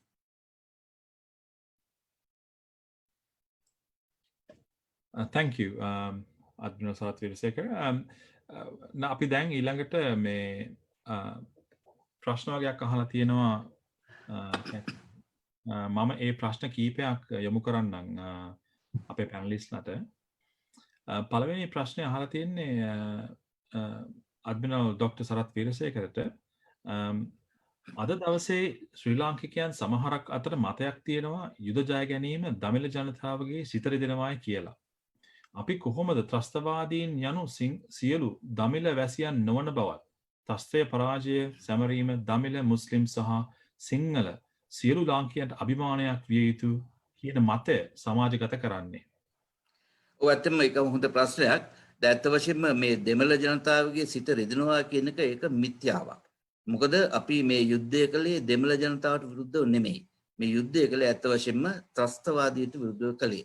ඉතින් අත් වශයෙන්ම කියනවා නම් අර අලි සබ්දි ආත්මය නැත්නම් රෝහන් ගුරුරත්න ප්‍රොෆෙසර් කිව්වා වගේ මේ ත්‍රස්තවාදීන් බොහෝ බැට කෑවේ දෙමළ ජනතාව. දැන් මම දැකලා තියෙනවා මම උතුරේ ආඥාපති වෙලා ඉන්නකොට ඒ දෙමළ ළමයින්ම කොටි ත්‍රස්තවාදීන් විසින් ඇදගෙන යනකොට පෙළපාලි වලට උද්ඝෝෂණ වලට ඒකට විරුද්ධත්වයේ පාපු විදුහල්පතිවරුන්ව ඒ පාසල් භූමියේම වෙඩි තබලා මරණ දාලා තියෙනවා මම දැකලා තියෙනවා. ඒකින්ද දෙමළ ජනතාවගේ සිත රිදෙන්නේ නැහැ. මොකද දෙමළ ජනතාව ඊටාම ලොකු පීඩාවකටපත් වුණා මේ තුලින්. ඒ වගේම තමයි අර සමූල ඝාතනය කළා කියන ඒ චෝදනාවත් අපි ප්‍රතික්ෂේප කරනවා. මම දැක්ක මෙතන ඒ ප්‍රශ්නෙත් ඇවිල්ලා තියෙනවා.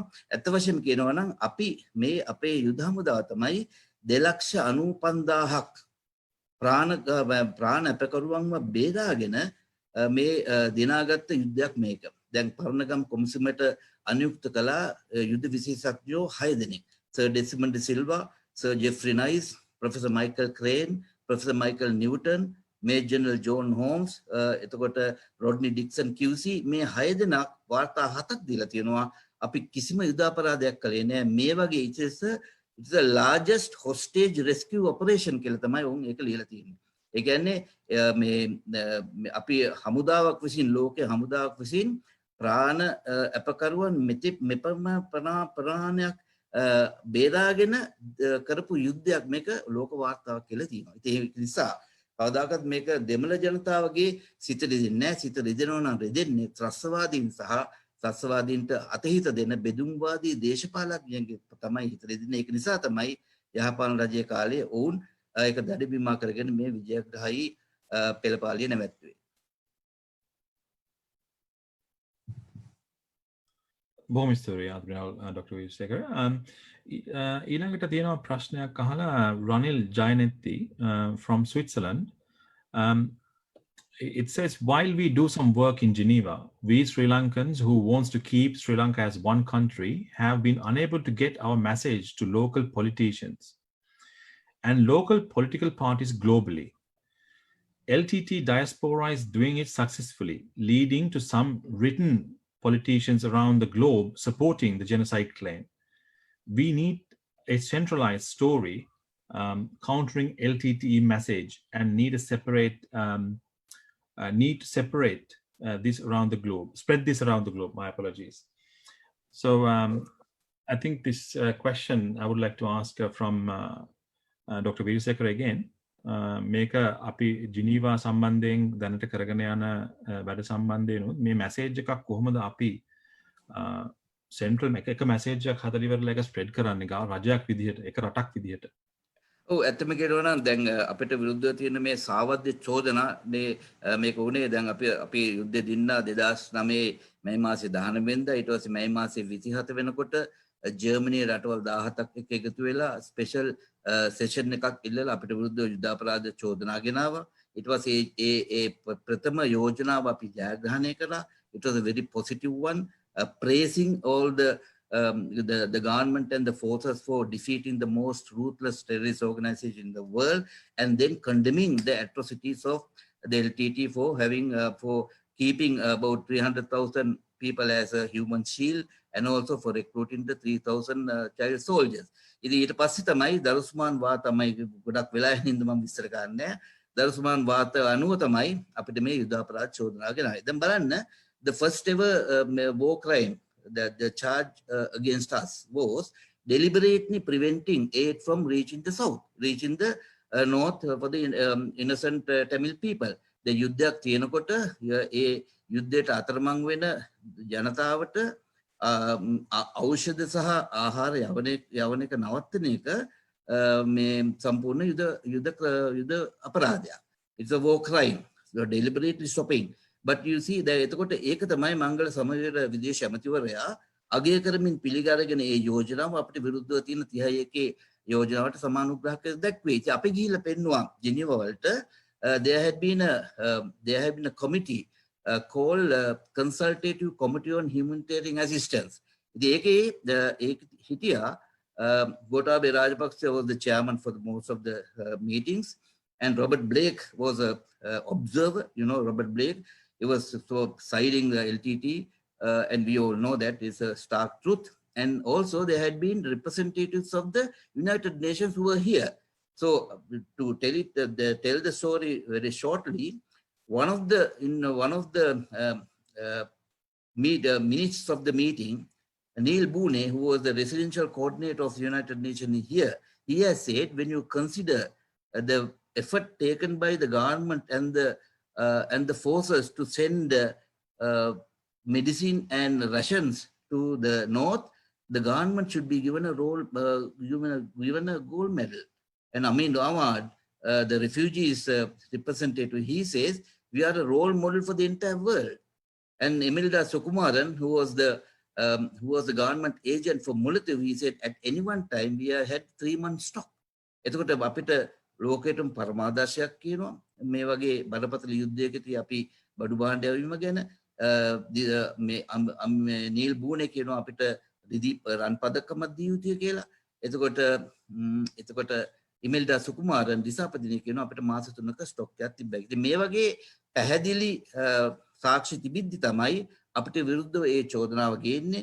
ඉතින් ඒ චෝදනාව තමයි යහපාලන රජය පිළි අරගන්නේ. ඉතින් මම හිතනවා අද වර්තමාන රජය මේකට ඇත්ත වශයෙන්ම ඒක නිසා ඒ කෝස්පොන්සර්ෂිප් එක දුන්න නිසා තමයි කිසිම වාදයක් නැතුව කිසිම ඡන්දයක් නැතුව මේ යෝජනා සම්මත වුණේ. අපි දන්නවා Geneva resolutions are not binding කියලා කියනවා. ඒ කියන්නේ Geneva resolution වලට කාටවත් රටකට බල කරන්න බෑ උන්ගේ නිර්දේශ ක්‍රියාත්මක කරන්න කියලා. නමුත් මේක අපිට බල කිදුනේ මේ කරන්න වෙලා තියෙන්නේ අපිට කෝස්පොන්සර්ෂිප් එක දක්වන නිසා. ඉතින් මේ වර්තමාන රජය මම හිතනවා ඒ කෝස්පොන්සර්ෂිප්ින් ඉවත් වෙලා මේක වාදයකට නැත්නම් ඩිබේට් එකකට ඕපන් කළොත් අපිට පුළුවන් අපේ මේ සියලුම චෝදනා ඊටාම මේ කිසිම පදනමක් නැති සාවද්‍ය චෝදනා කියලා පෙන්වන්න. බොහොම ස්තුතියි Admiral Dr. Swath Veerasekara. ඊළඟ question එක තියෙනවා anonymous attendee කෙනෙක්ගෙන් to Dr. Professor Gunaratna.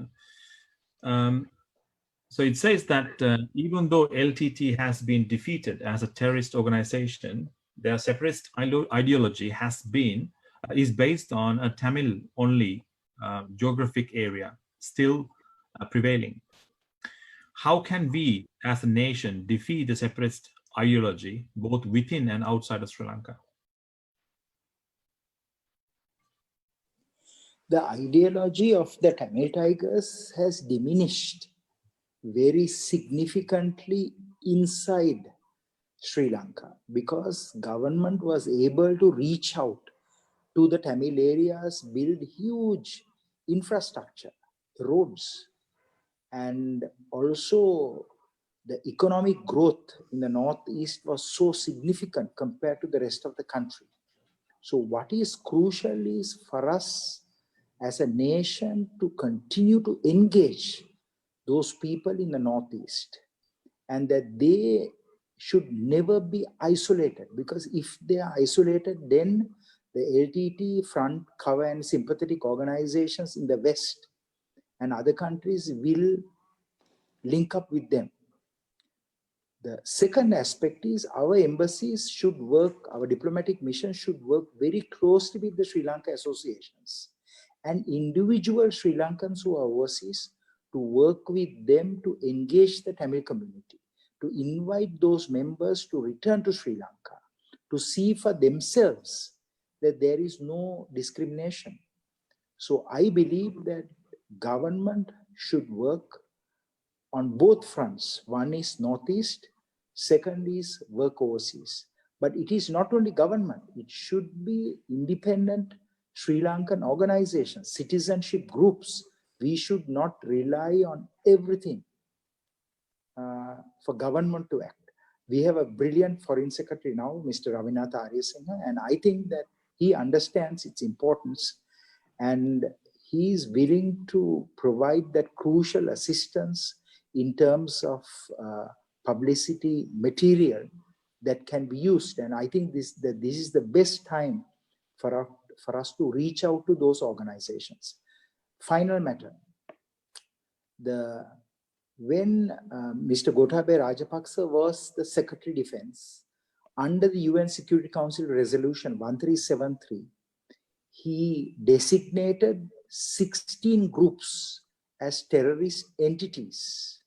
Some of those groups were delisted by the Yahapalanaya government. They made a fatal mistake because those organizations have now once again become very active in Geneva.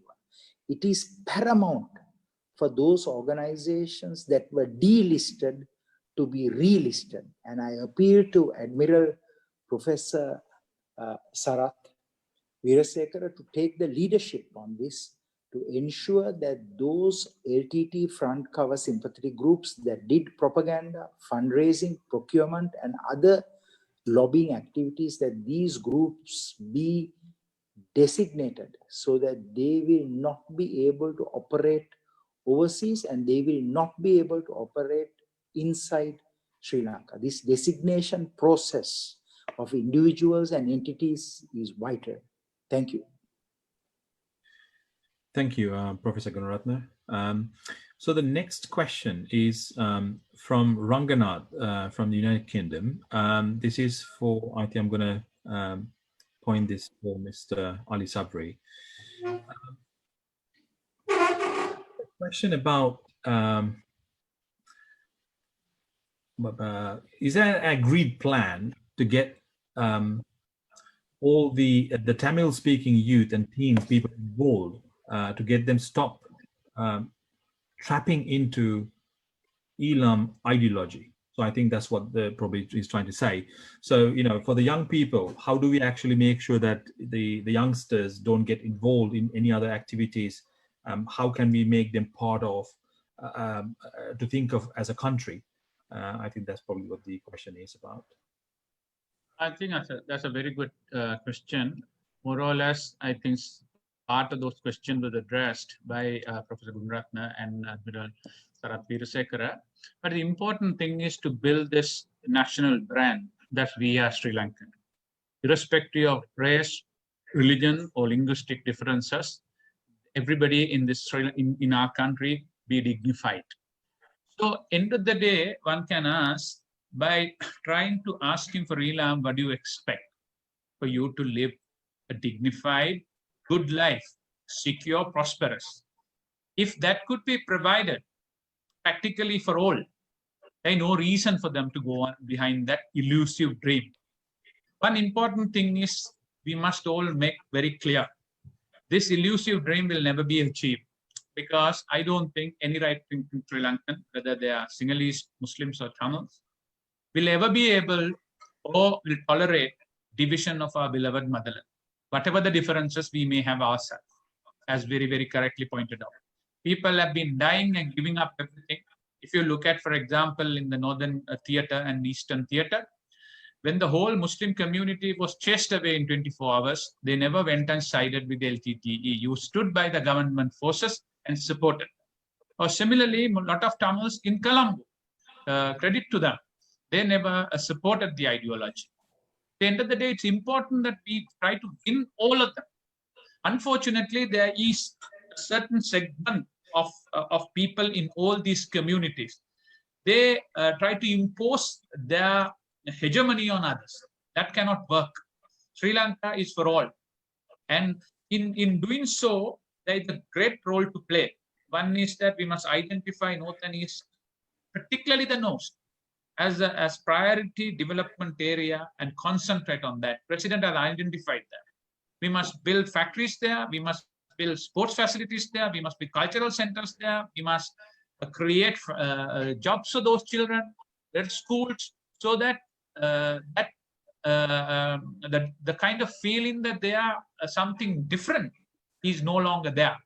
I remember President Rajapaksa was telling me some time ago, just before, during the campaign, he met few former LTT soldiers.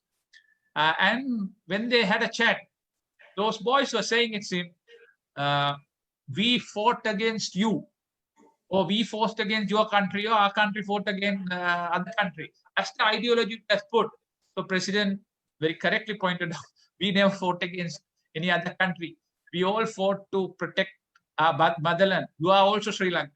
That's the ideology. We somehow or other must push that. We can do that. But unfortunately, there are, like any other, there are few organizations both here and outside, particularly in the diaspora, they depend on these divisions. They want this division to continue. And if you do anything which is conducive to their agenda by discriminating people in this our country, then what happens? You also play into their own hand. You help them, you help each other. So do you think that you are doing a great service here by standing up and shouting against others? It's not so. That is exactly what the diaspora wants. Diaspora wants internationally to show that Sri Lanka is intolerant, Sinhalese are intolerant, Muslims are intolerant. We have no other choice other than going for a separate state. But it is our duty to show, as we have always shown, and as our forces very undertook a humanitarian operation. That's what I was asking in one of those discussions. I was also in some of those Geneva discussions in 2012 and 13 delegation. So sometime when I go to those discussions, the things, young boys who have never been to Sri Lanka, but they come and say are unbelievable. They have never seen Sri Lanka. For example, what I must also tell, about 7-8 years ago, one of my friend and a business partner who is from Hyderabad came to Sri Lanka, and I took him for a meal down from, Kolpiti to Mount Lavinia Hotel. On the way, he's saying, oh, that is a Tamil Kovil. I said, yes. Here's a Tamil girl is smoking. I said, yes. Is a Tamil films theater. I said, yes. Why was the problem? No, the picture they posted to post in my mind in some other countries is that a Tamil girl cannot walk on the street. They will be snatched away. So this is a massive challenge for us. So we must show this is not the case. So how do we do that? By building bridges, by inviting them, by telling them don't waste your things, unnecessary things, come and invest in North. Create jobs for them. Help the Tamil community. If you are really love your community, or Sri Lanka, come back to North. Put up a factory. Put up a higher education institute. And for that, as Professor earlier told, Foreign Ministry, together with our embassies, together with our expatriate societies all over the world, has to continue to work, so that you bridge the gap. I remember when I took Sri Lankan Consul General post in 1997, and I went to Jeddah. Jeddah is the gateway to Mecca, and about at that time, almost 350,000 Sri Lankans were working in Saudi Arabia. Now it's about 500,000. At that time, when I went there were Malay clubs, Sinhalese clubs, Tamil clubs, Muslim clubs, so all scattered. I got them all together. I formed an organization called Sri Lankan Expatriate Society, Jeddah. In that, we made it, if the president is a Sinhalese, 2 vice presidents should be Tamil and a Muslim. Next year, if the president is a Muslim, other 2 should be a Tamil and a Sinhalese. So we put systems there, and it started working. And within 1 year, I was able to establish a Sri Lankan International School, which is run even now, which is run without any burden to the government, community-run, profit-making institutions. 70% were single Muslim students, but I never allowed board control to the Muslim. We had 5 board positions. Maximum could be held by 2 from a community, so that your values are not going to be imposed on that. Go 70% for Muslim. So we need to look at some creative, inclusive idea, so that we create the Sri Lankan identity. So it's not respecting somebody else, talking to somebody else, thinking from somebody else's point of view. It's not a minus point. In fact, diversity is great. Diversity is a blessing. We must get that diversity as a strength and move on as a united Sri Lankan nation, and which is possible. I'm very hopeful President Rajapaksa will give leadership to that. And there are so many others. I want to tell, if any, I see a lot of Tamil and Muslim the audience members. I want to tell, in my experience, the most secular or most reasonable people I have come across in our community are top brass of the military. They are very reasonable. They are very inclusive. I asked them, what is the reason? We have never been trained to look after a race or religion. We have been trained to look after Sri Lanka. For us, Sri Lanka is great. So we look after all Sri Lankans, whether they are Tamils, Muslim, Sinhalese, Burghers, or anybody. So don't be, there are extremists in all sorts. That's our challenge. Everybody will face that. But the Sri Lankan fabric is full of love.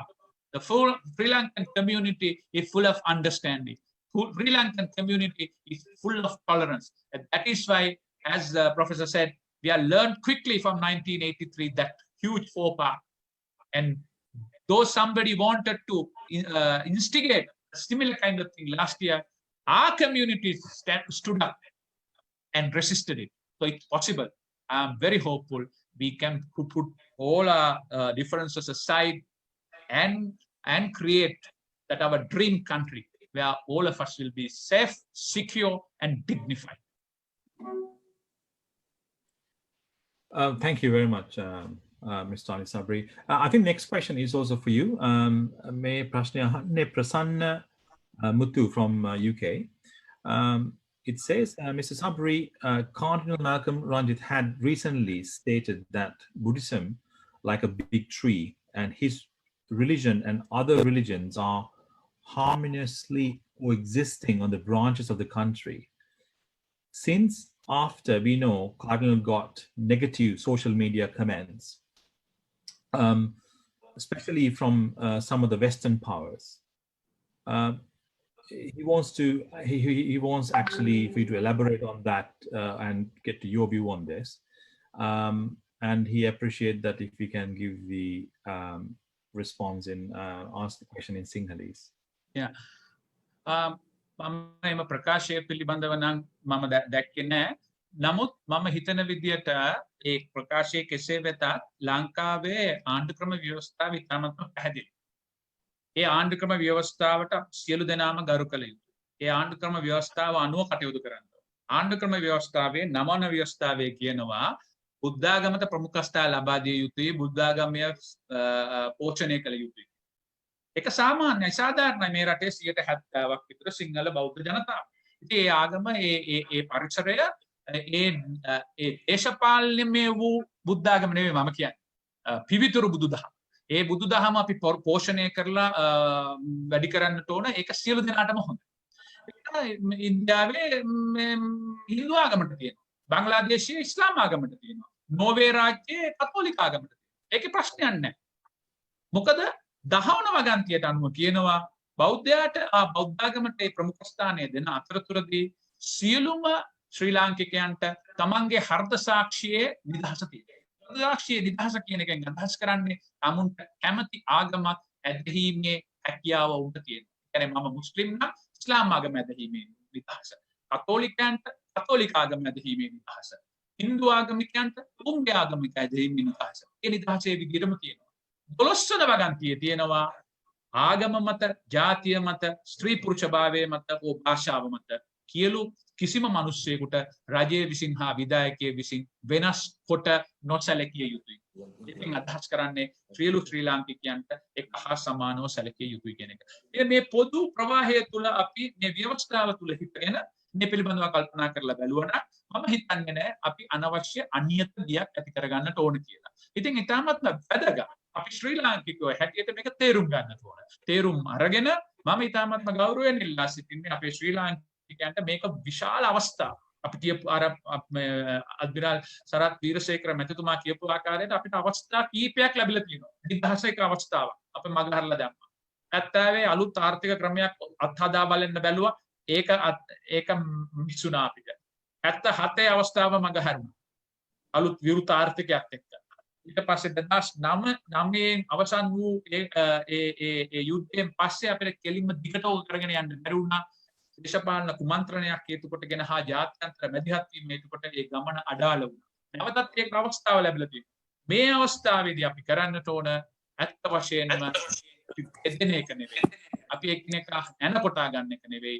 එකිනෙකාගේ අඩුපාඩු හොයන එක නෙවෙයි. එකිනෙකා එක්ක එකතු වෙලා ජාතික ආරක්ෂාව පිළිබඳ වගකීම එයාට බාර දීලා ඒ පිළිබඳ නිවැරදි කළමනාකරණයක් මේ වෙලාවේ වෙනවා. එකිනෙකා පිළිබඳව විශ්වාසය ගොඩනගාගෙන ඉදිරියට යන එක. ඒ අනුව බලනකොට මම හිතන ආකාරයට බුද්ධාගම පෝෂණය වීම කිසිසේත්ම අයහපතක් වෙන්නේ නැහැ මේ රටට. ඒ හින්දා ඉතාමත් වැදගත්. දැන් ඉස්ලාම් ආගම ගත්තොත් ඉස්ලාම් ආගම ඉතාමත් හොඳයි. ඉස්ලාමිසම් වෙනකොට එතන තියෙන දේශපාලනීය ඉස්ලාම්. ඒක හොඳ නැහැ. ඒක බෞද්ධ ආගමටත් තේමයි. බෞද්ධ ආගම ඉතාමත්ම විශිෂ්ටයි. මම සෑහෙන පරිශීලනය කරලා තියෙනවා. එහි සමහර ගුණාංග මම හිතනවා මේ පංචශීලය මම පිළිපදිනවා කියලා උගක්කට වැඩිය මේ ඔක්කොම හොඳයි. කිසිම ප්‍රශ්නයක් නැහැ. නමුත් අපි කියන්නේ මේ බුද්ධාගම ආයුධයක් ගැන උපයෝගී කරගෙන ඉස්ලාම් ආගම උපයෝගී කරගෙන අනිත්‍යයට පීඩා කරන්න හදනවා වගේ ඒ පීඩා කිරීම සඳහා අවස්ථාව සලසා දිය යුතු නැහැ. ඊගම ඒ හින්දා බුද්ධාගම තුල තමයි බුද්ධාගම තිබුණු හින්දා තමයි මේ රටේ සියලුම ආගම් වලට තමන්ගේ ආගමික නිදහස ඇතුව මෙච්චර කාලයක් කිසිම ප්‍රශ්නයක් නැතුව ජීවත් වීමේ හැකියාව තියෙන බුද්ධාගමේ ස්වરૂපය සාමය සමගිය අනිත් අයට පෙන්වන ඒ දයාව කරුණාව උපේක්ෂාව මුදිතාව මේ හින්දා මම හිතනවා අපි අනවශ්‍ය ප්‍රශ්න ඇති කරගන්නේ නැතුව අපි බලන්නට ඕන අපිට එකතු වෙන්න පුළුවන් දේවල් මොනවද ඒකත් එක්ක එකතු වෙලා විවිධත්වය අපිට ගෞරවයක් කොට සලකගෙන ශ්‍රී ලාංකීය ජාතියක් වශයෙන් ඉදිරියට යන්නට ඕන. ඒ අතින් බලනකොට කාඩිනල් තුමා එවැනි ප්‍රකාශයක් කරලා තිබුණා නම් ඒකේ වරදක් නැහැ. Thank you, Mr. Fabri. I think there's a last question. There are quite a few, but in the time we have, this question is for the Professor Gunaratna. Says that are there any examples from other countries where we can learn from as to how post-war reconciliation has successfully led to terrorists abandoning their ideologies? Are there any examples?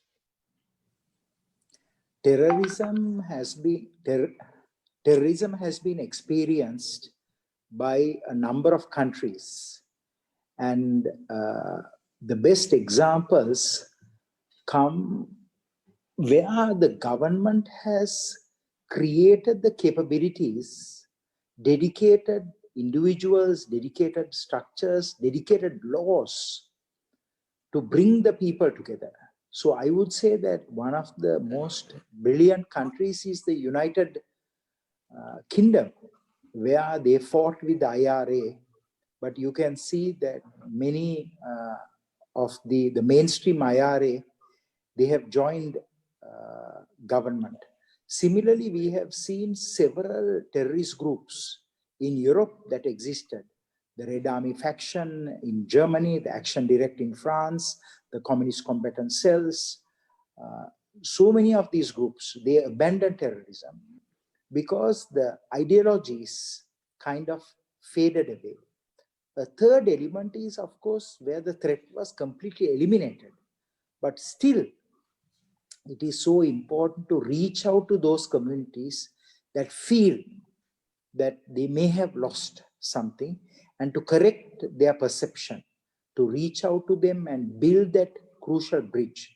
So I would say that rather than countering the ideology, it is so important to promote moderation, promote toleration, promote the idea of coexistence. Rather than trying to change someone's view, bring about an economic partnership where we can work together, you know. So I think that it is so important for us to think creatively, where we invite those groups that feel that they haven't been to Sri Lanka for 30 years. Okay, come to Sri Lanka. Let's go and visit the Northeast. Instead of giving money for extremism, give this money to build a community center, to build a sports center, to refurbish a school, to build a harmony center. So I think that there is a lot more we can do on the diplomatic and on the economic front, rather than just countering that ideology. So the quick answer to your question is yes, many of terrorist groups that have been defeated or that have abandoned their ideologies, their support base has been co-opted so that there can be lasting peace. And that should be what we should be doing. Thank you very much, Professor Gunaratne. So I think that's all the time we have for questions. So this program is sort of coming to its climax now. I would like to invite Jayraj Palivarna to do the word of thanks. And after that, we will close the meeting. Thank you.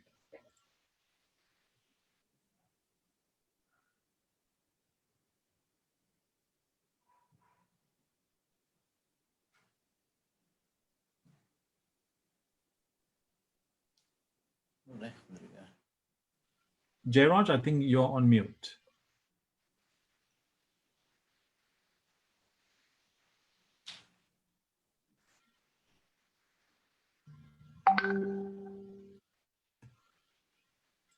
Jayraj, you there?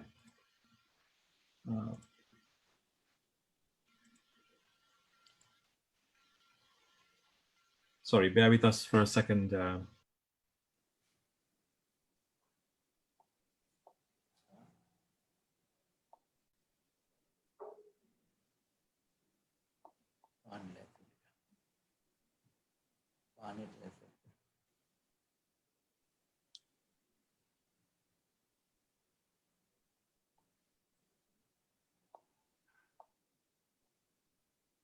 In the absence of Jayraj, I would like to invite Captain Mahen Abesekara to sort of address and give the word of thanks to our guests, please. Thank you.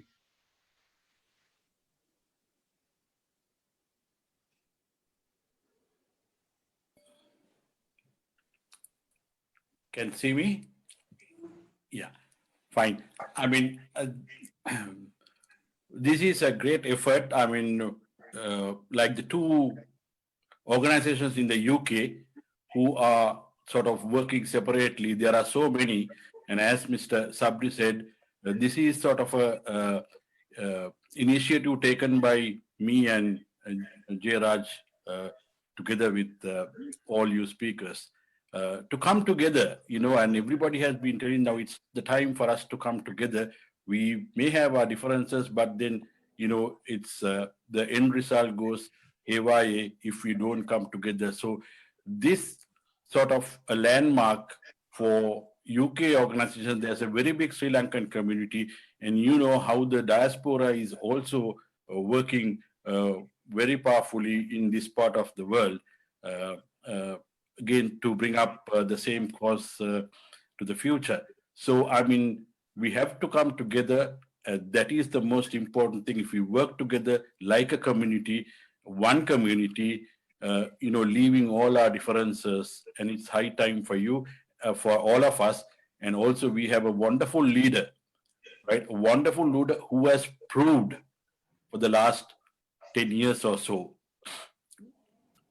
So, I mean, once again, I would like to thank Dr. Rohan Gunaratne, Rear Admiral Dr. Sarath Veerasekara, and Mr. Ali Sabri for accepting our invitation, and all the viewers and listeners for coming and giving our support. And we are sort of encouraged by this, and we will try and organize more and more events as such. Thank you very much, and good night to all of you. Thank you. Thanks all.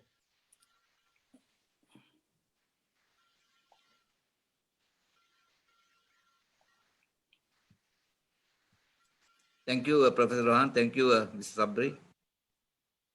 Thank you, Admiral. I wish you all the best.